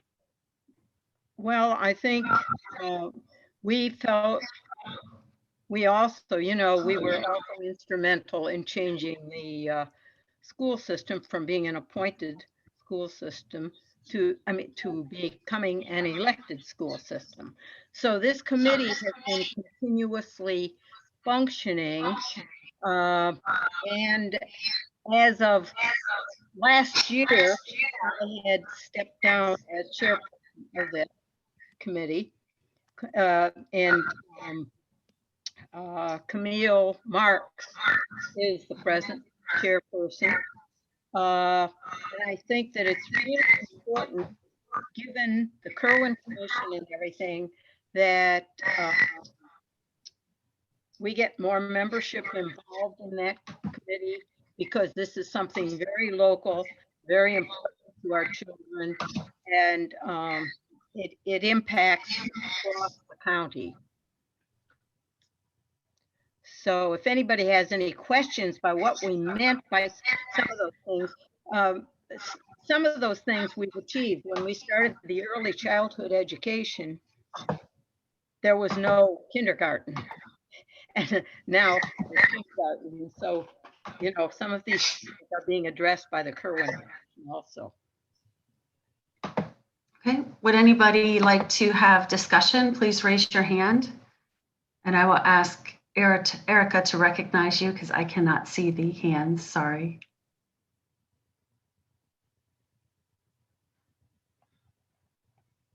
Not seeing any hands. Yes, oh, wait, I apologize. I see Barbara Desmond, yes. I believe. I would like to piggyback on what Judy just said. I think that, and very proud that the League of Women Voters, that we really were substantial in having an elected school board versus a fully appointed school board. And that has meant so much, not just democratically, but to promote equity in the school system. And I think that is probably one of the proudest moments we have experienced in education, because it took some time, much resistance, and yet we were steadfast. And that is, as I said, that's one of our, as to quote Winston Churchill, one of our proudest moments. Thank you. Yes. Okay, so if there are no more hands raised, I'd like to make, are there any more hands raised, Erica? Just scrolling through, I don't see any others. No. Okay, wonderful. I would like a motion to adopt education position, please. I so move. Okay, can I get a second? Second. I second it. Okay, wonderful. Would you put the poll share?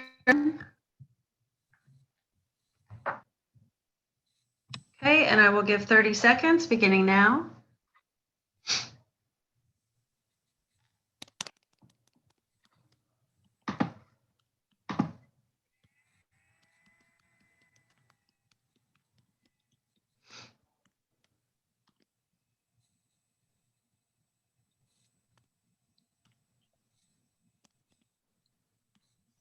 Okay, 5 more seconds. Okay, we can close the poll. And we have 100% approval for the updated education positions. Thank you all. All right. Moving on, we have a bylaw change, which is for diversity, equity, and inclusion. This is something that we are very interested in moving forward this upcoming year and throughout the rest of our time. And that is to accept the diversity, equity, and inclusion proposed policy, which came from the US board. And that bylaw change can be read on page 24.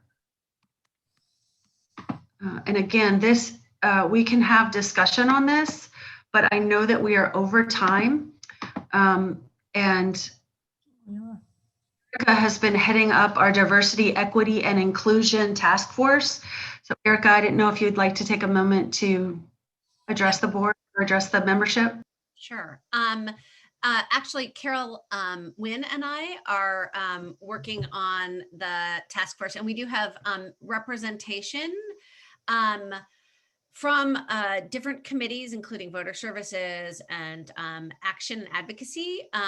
Our goal for the task force is to put into place concrete changes that will permeate the way that the league operates to make it more inclusive, more equitable, and increase our diversification. And we invite anyone who is interested in participating to join us. And Carol, I see you have your hand raised. You'll just need to unmute. I just want to second you and say that as co-chair of the state DEI ad hoc committee, we have lots of eyes and lots of resources, and we want lots of participation from every committee so that you can take this back to your committee and invent and start ways of making DEI and making our league reflect Baltimore County at large. Yeah, and so the whys weren't spoke about, but Erica, if you wouldn't mind taking just a second, would you talk about the composition of our league and the composition of Baltimore County? So why that's so important? Sure. I'm not sure I've got the exact numbers on. Yeah, you don't need the exact numbers. But we did this past year do a membership plan where we looked at the data that we had about our board and when we've surveyed our membership, and we compared it to the composition of the county to look for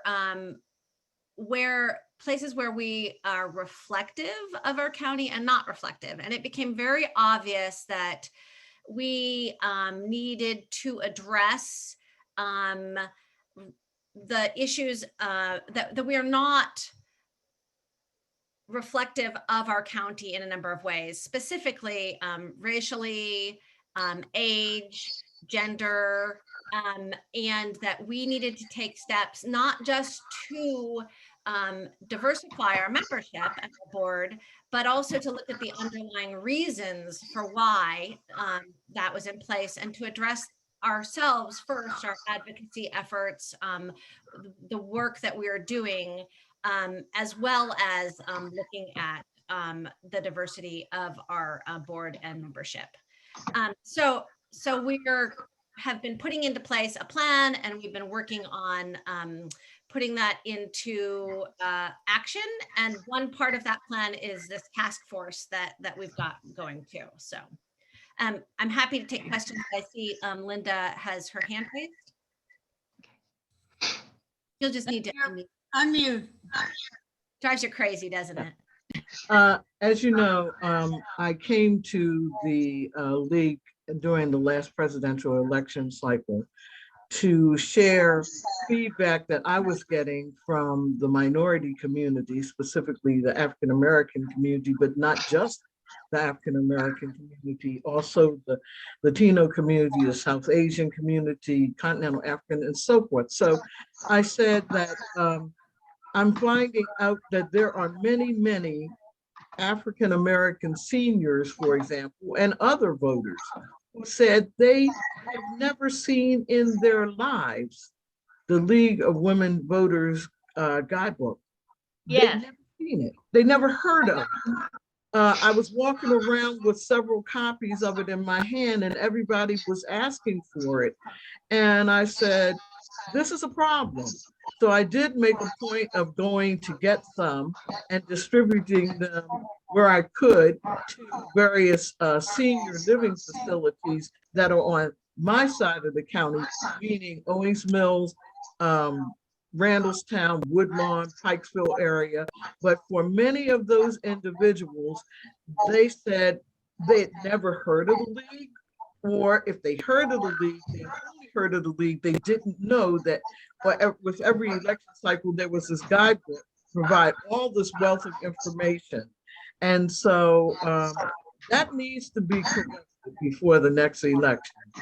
Because right now, the minority population in Baltimore County is approaching 40%. It's not higher than that when the next census comes out.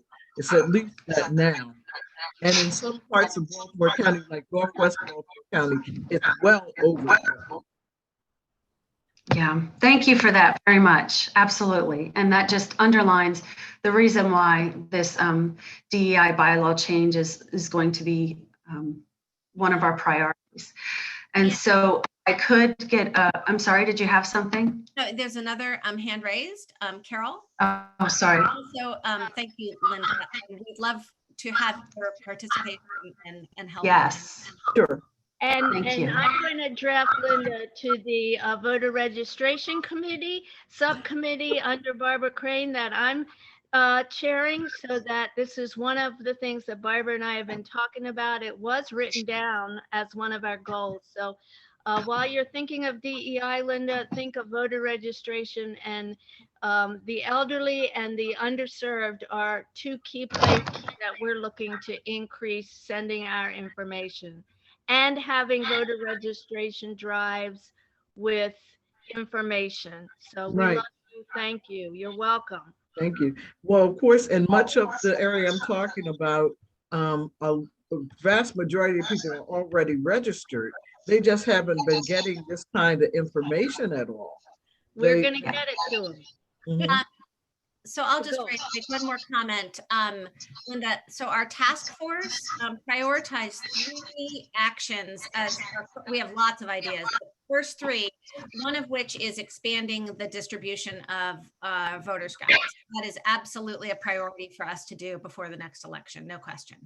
Thank you. But could I add, Erica, that as one of the long-term minority member of the league, that we have undertaken in the past as a focus outreach to youth and to minorities. Mm-hmm. And I think that we can still continue that with probably developing a plan for a little more advertising to show that we are truly welcoming, which we have been, and more invitational, just to continue what we've started.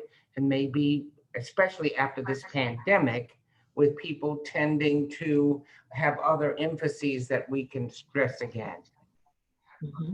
And I have a question. Could someone explain for those who may not know, in this, on page 24, what is meant by, because we have influenced legislation, and I understand what B is. No substantial part of the activities of the League of Women Voters shall be attempting to influence legislation. But, you know, I'm looking at our consensus papers, et cetera. We have had an impact, but if that could be explained for those who might need some re-emphasis, I would ask. That's section D.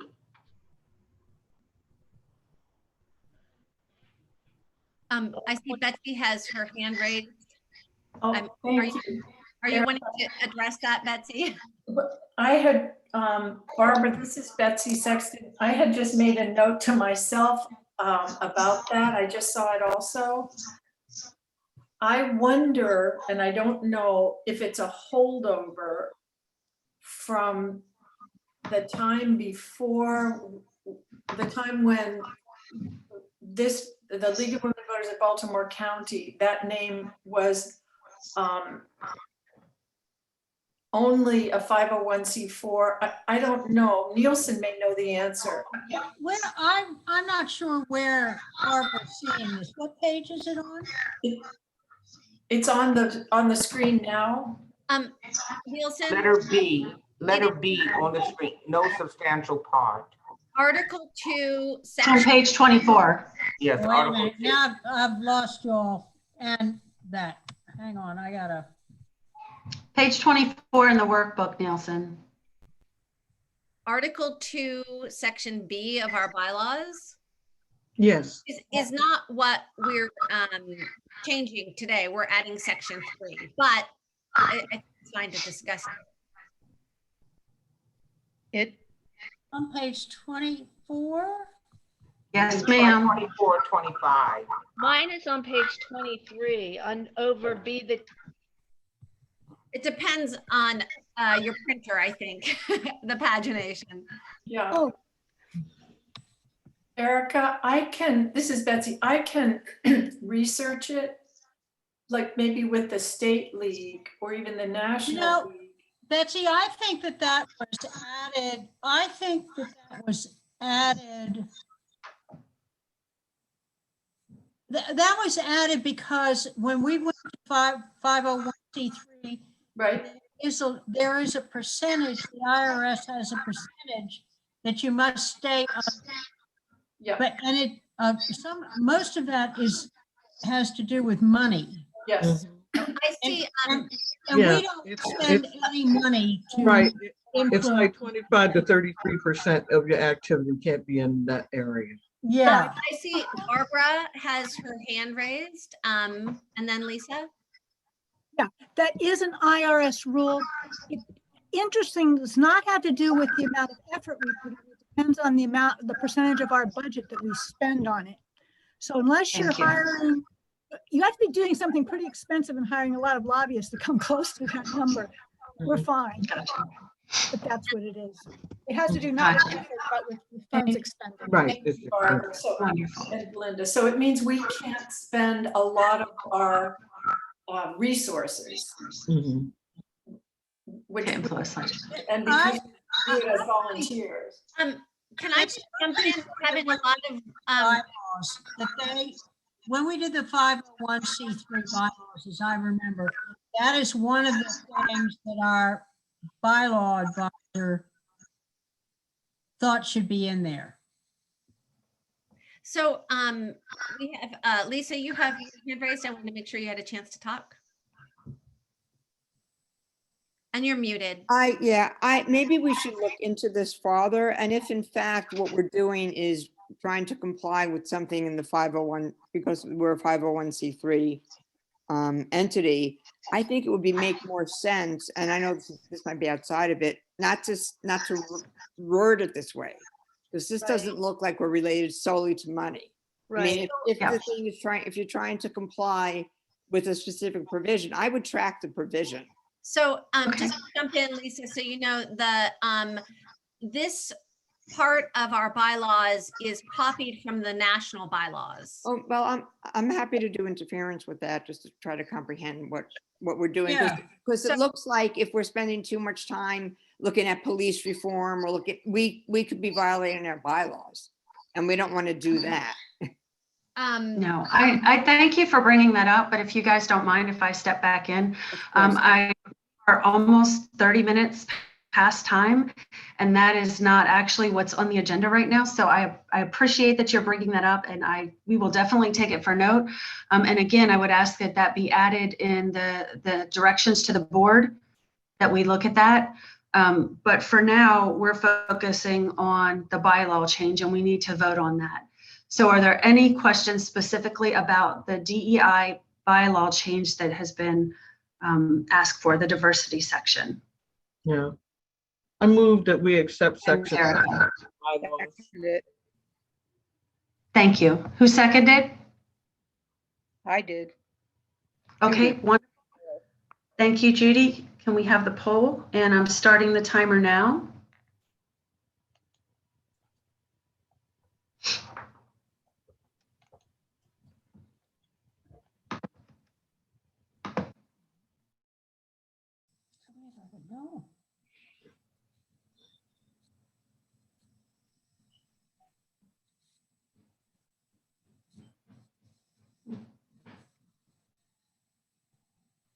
Okay, we have about 5 more seconds. Okay, we can close the poll. And the results are 95% approval of the DE law bylaw changes with 1 no, and the record will reflect that.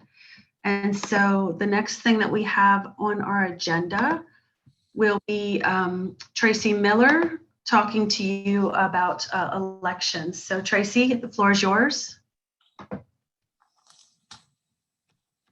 Thank you. I'm wondering if it's dinner time yet. Not quite. We had a committee of Nielsen and Margie Simon, Ginny Probasco, Carol Wynn, and myself.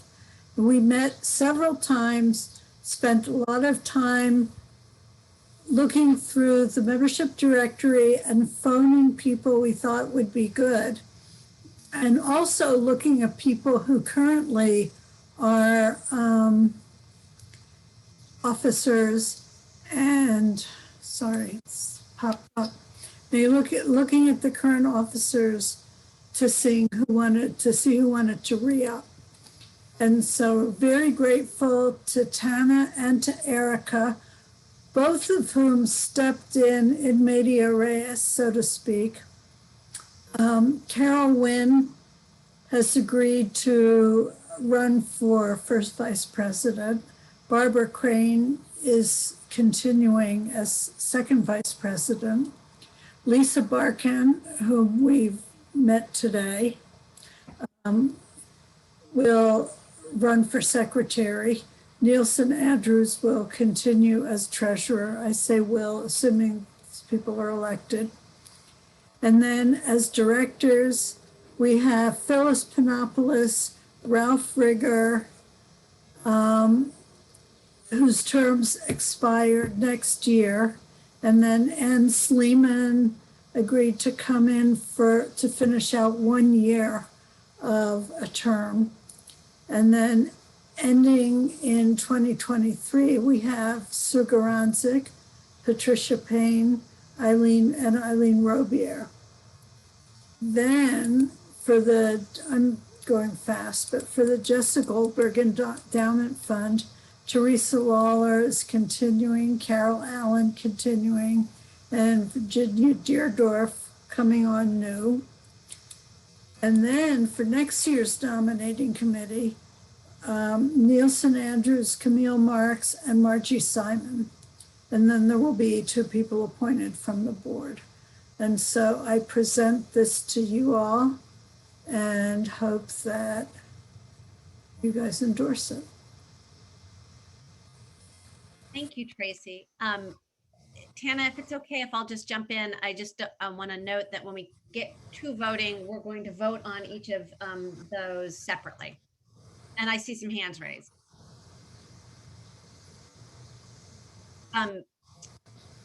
You want to take questions now, Tana? Absolutely, but I can't see hands. I haven't been able to find my hand. I'm not a good Zoom person, so I'm relying on you for that. I apologize. Carol, I think you're first. Who did you say? Carol, you. Oh. I have a point of order, Tracy. When I read the bylaws, it said that 2 board members will be appointed to the committee. And you have read 3 names, one of which is an existing board member and member of the executive committee. Is that kosher? I don't know. Carol, to which? Does it say 2 board members or only 2 board members? Which committee, Carol? Nominating. The Nominating. It says 3 members at large and 2 board members.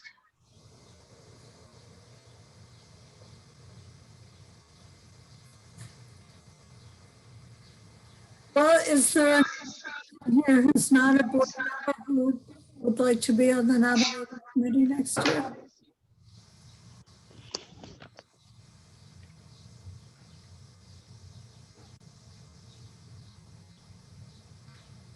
I'm not seeing lots of hands. I think Page 28 in the, I'm sorry, page 28 in the handbook. I think we're all looking at the bylaws.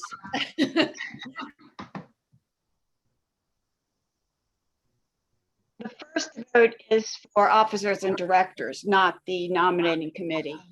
Keep that in mind. So related to the nominating committee, the bylaws say, section 1, the nominating committee shall consist of 5 voting members, 2 of whom shall be members of the board of directors. The chairman of the nominating committee and 2 members who shall not be members of the board shall be nominated annually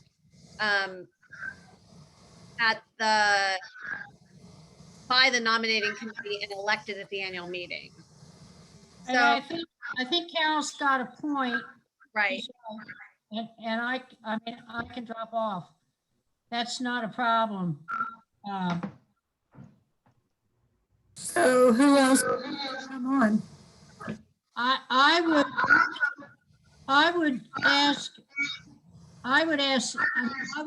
vote for Camille and Margie Simon and the board, and then move that the board appoint somebody.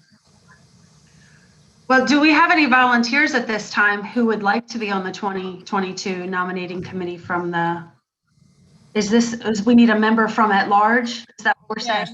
Yeah. So we have at large right now. Is there somebody who would like to volunteer to be on the nominating committee for next year?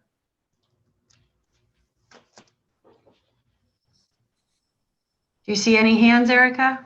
I'm not. I don't But I'm either. going to give it a long pause just to put some pressure on. Surely one of you would be happy to help with the nominating committee. It's like 3 weeks of intense work and then you're done.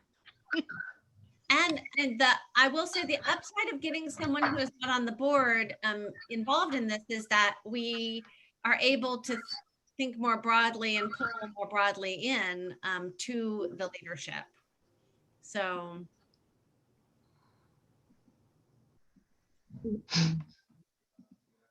Linda, what about you? Huh? Linda? No. Okay, so there's still no volunteers. So I would ask that we strike Nielsen from the nominating committee, and we'll leave that open because this has to be voted on one piece. Right? We don't do individual nominations, so we will move forward with a vacancy. All right. And I think we can go ahead and move to any other discussion and then vote. So when do you feel your vacancy? I see that Linda? Linda has her hand raised. So when do you fill your vacancies? Do you mean when is the nominating committee meet? When Or any other vacancies that are reflected here? The board and Kenna and others, please jump in. My understanding is that the board can fill them throughout the year. by bringing them to the board and we can vote on them. Is that correct? That's correct. But we like to try and give the membership the opportunity to be the final vote on this. So if there's a vacancy and there's no one who's willing to do it today, we have no other choice but to fill it with a vacancy, or else scrap the whole slate of officers and directors. And then there's Right, no. but you didn't ask So- if anyone was interested in any of the other vacancies. Oh, I see what you're saying. Yes, and the intent of this session, this part of the session, is to allow for people to nominate from the floor. Yeah, so is there anyone who would like to nominate someone to fill any of the vacancies, or anybody who would like to volunteer to fill any of the vacancies? And I will say that Robert's rule says that if you're to nominate someone, you should have their approval beforehand. Yeah. And keep in mind, we are voting for each section of these at a time. We're voting for directors and board members first. Then we go into the next piece, and then we go into the nominating committee. So each is separate. So Well, I had said no, I wasn't interested in a vacancy on the nominating committee, but I didn't say I wasn't interested in any other vacancy. Excellent. Okay. Yeah, excellent. So Tracy, the floor is yours if you would like to take back over here and take care of all of the 3 motions. May I ask, Linda, would you be interested in serving as one of the directors for the term ending in 2023? Yes. Hey. All right. And may we add her to the slate? And may I ask Tracy Miller, is she interested in serving in the other vacancy? No, Tracy Miller is a former president, former secretary, former nominating committee, and she's bowing out of office. Can I ask Dr. Desmond, is she interested? Dr. Desmond? Dr. Desmond is very interested in education, and particularly at this time. So I'm looking forward to how we're going to address that, and with the Education Committee. I'd like to devote more time to that. Wonderful. That's my strength. Yeah. Okay. Wonderful. Thank you. Is there anyone else who would like to nominate someone or themselves?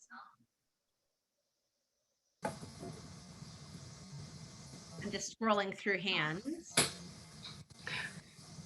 Erica, do you have the ability to edit while you're presenting so that you can fill in their names, or no? I can't without stopping screen sharing. So okay, but we will make All sure right. that goes into the record.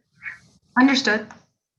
So Tracy, do you want to go ahead and move forward with the votes? We're at 3:08. We're really behind. As I said it's dinner time. Yes, right. ma'am. So are we voting for each officer individually, or? I move we call the vote for the slate of officers and directors. I didn't said Sherilyn. That's Sherilyn. I said I didn't say it again. You moved that. We didn't hear what you said. Directors and officers. Carolyn, we're having trouble hearing you. So I'm screaming. That's okay. So let me go ahead and say it. So we're going to start by moving that we vote on the election of officers and directors. All right. Well, all right. So may I present to you the slate of officers and directors with the addition of Linda Dorsey Walker as a director nominee for term ending in 2023. That's great. I make a motion to adopt. Oh, I can't. Somebody else needs to make a motion to adopt. I'm sorry. I move that we adopt. I second. I second. All right. Poll So is- moved. Let's go. Let's vote. Okay, I've got the timer going.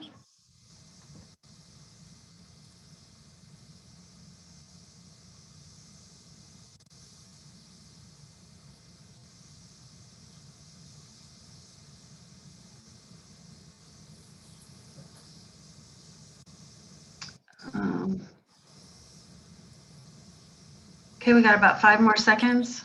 Oh, you got Okay, can we close the poll? I had a note come in. It looks like we've approved the slate of the 2021-2022 officers and directors. I had a note come in that elected officials are not allowed to serve on the board. Was there an elected official in our slate? Well, I serve on the Central Committee. I'm sorry? I serve on the Central Committee. Are you an elected official? Yeah. Yes. I don't know if that counts as an elected official because we're not paid. Linda, is it the Yeah. Democratic Central Committee? All right, no problem. Yeah. Yeah, so now we've already voted. So how do we handle that? Do we need to do another vote? Then I just withdraw. That's resign, whatever. Thank you. Withdraw. Sorry. Yeah. So that does not stop you from serving the organization and from being a part of committees, and I surely hope that you will. Well, I want to serve on the Transportation Committee because I helped write the HUD portion of the transportation plan. Wonderful. And The transportation Tracy. portion of the HUD plan. And if we could also ask you if you know of anyone else who would be interested in serving, to let us know. Okay, sure. That'd be great. Actually, Linda, Danielle Smith seems to think she's active in a league, but she's not in this one. So I don't know if you know. Anyway, the slate for Jessica Goldberg, I would like to present that slate to you. The people are in continuing terms, and Virginia Deardorff is a new addition for the JESSA. So do we want to vote on that? I move that we vote on it. I second. Okay, I start the timer now. Oh, the poll's up. Thank you.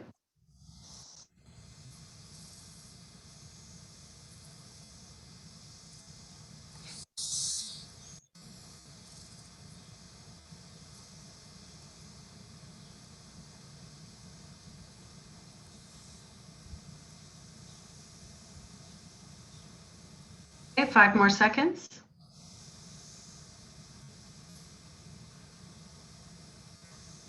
Okay, and we can close the poll. So I think this was the only office without issues. But anyway, so we move then to the nominating committee for next year with removing Nielsen's name, but we have Camille Marks and Margie Simon. And is there anybody who would also like to serve?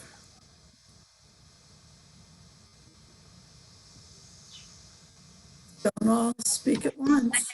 I think that we had asked before and no one not. I know, I thought I'd just ask again. All right, well then, do we want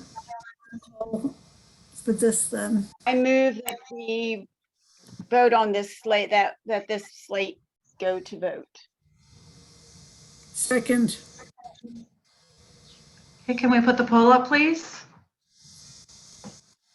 And I've got the timer going.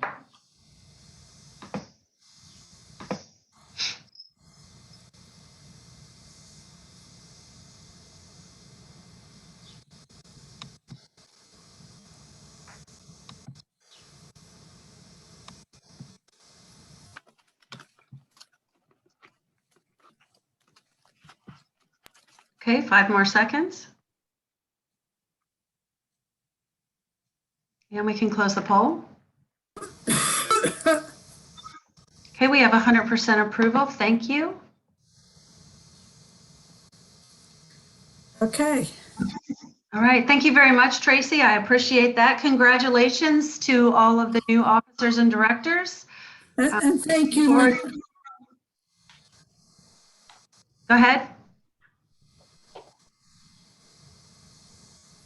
I just.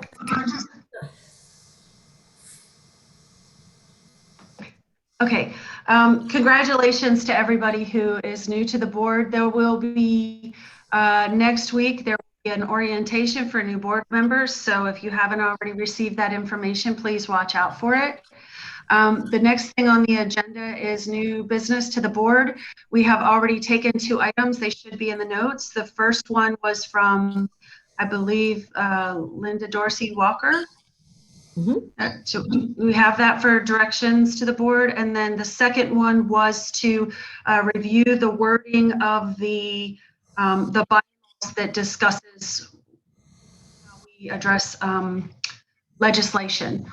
Are there any other new directions to the board? Your hand, and I see Erica is writing feverishly, but if you can look for the hands, I'd appreciate it.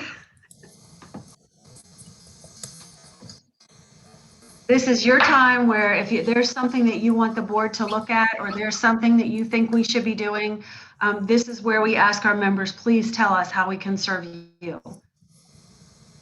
Is this? Yes, please. Is this the time where I should finish what I was saying? Yes.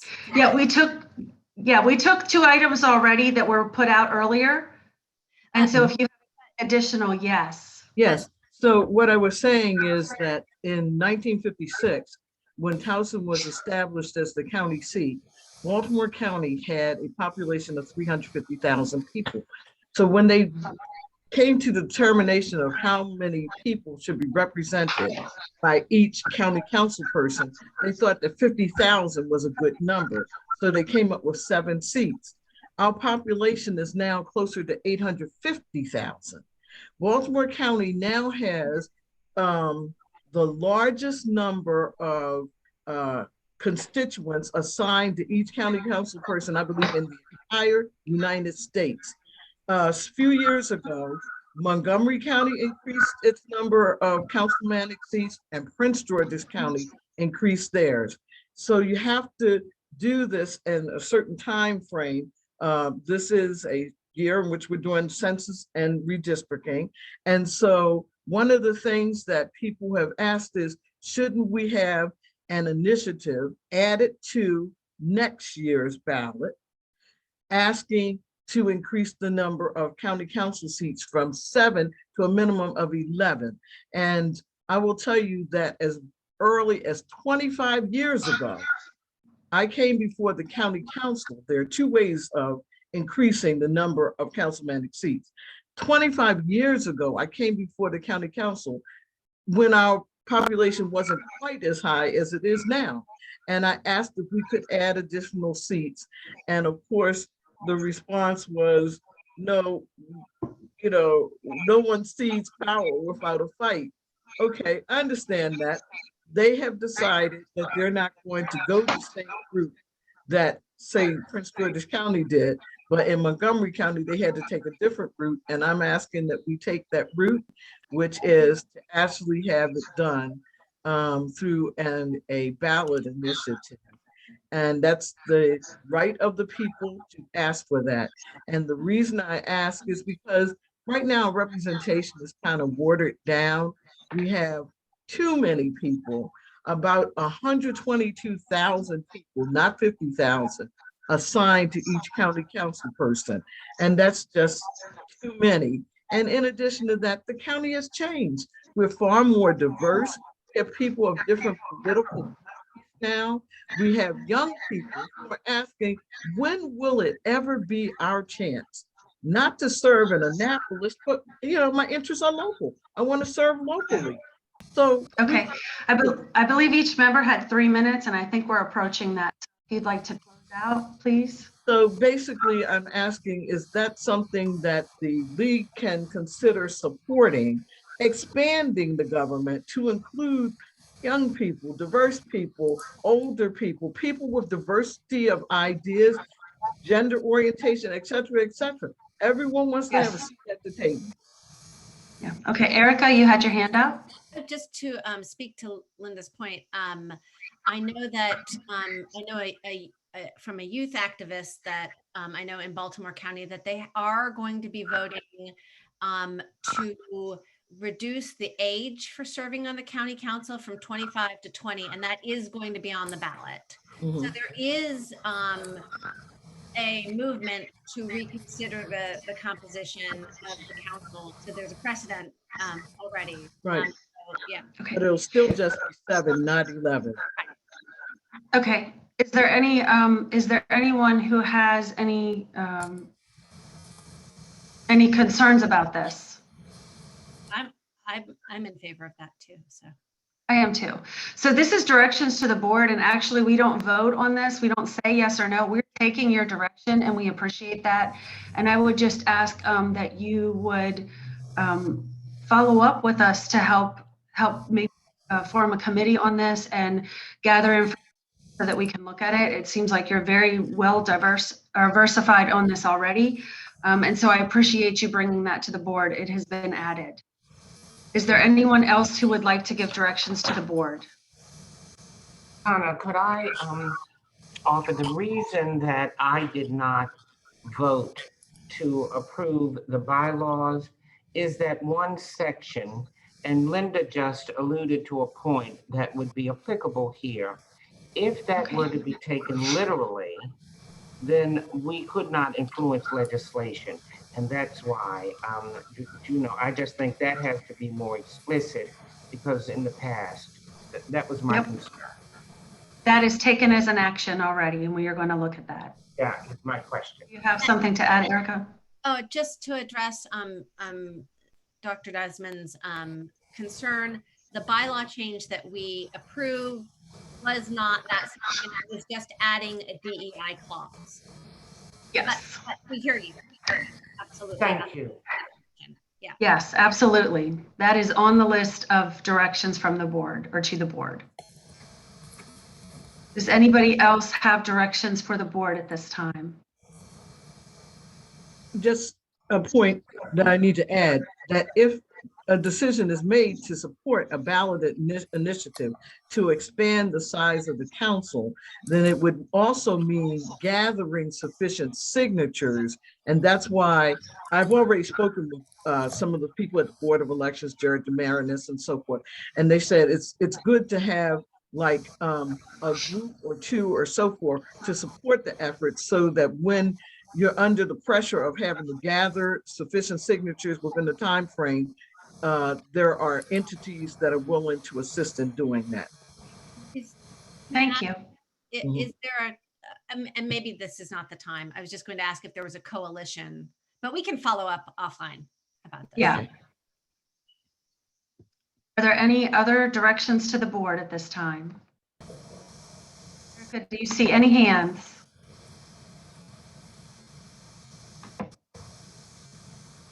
Okay. All right. We have taken those directions and we will be looking at them as we move forward.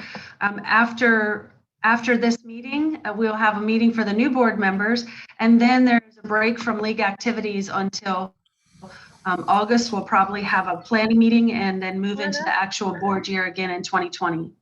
Donna, I note that you have the lifetime members up there.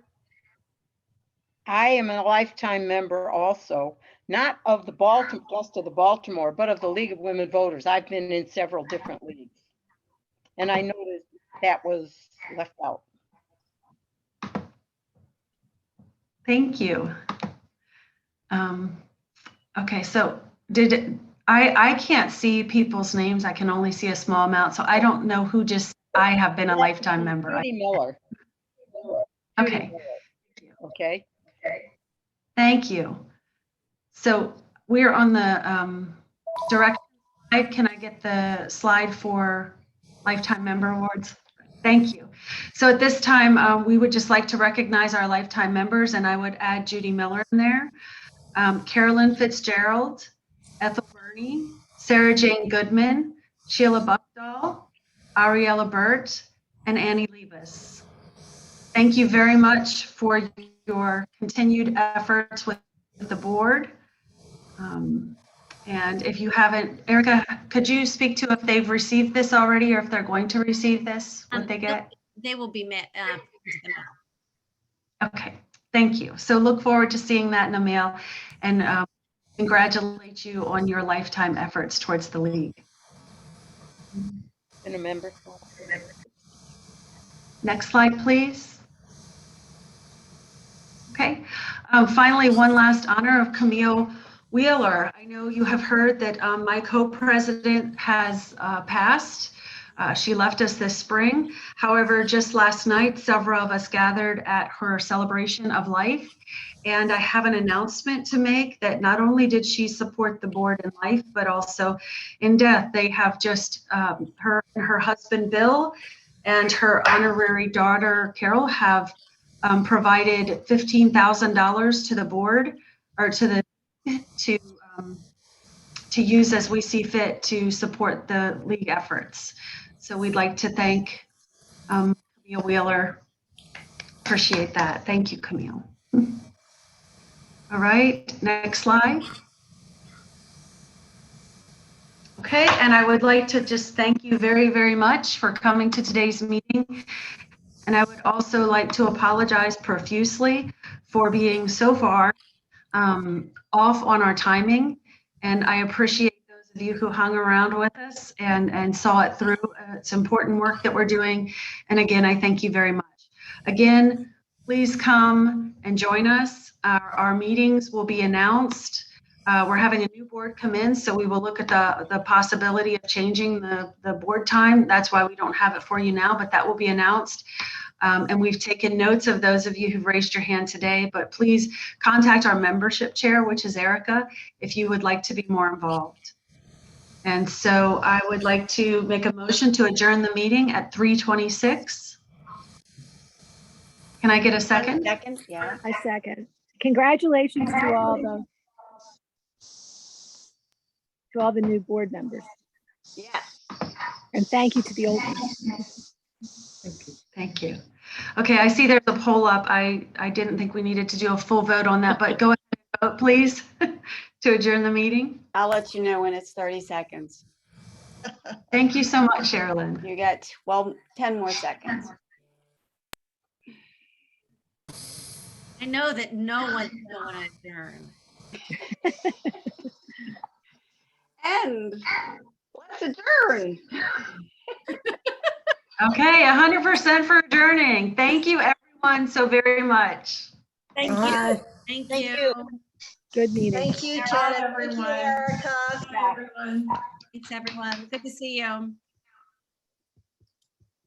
we meeting again right now?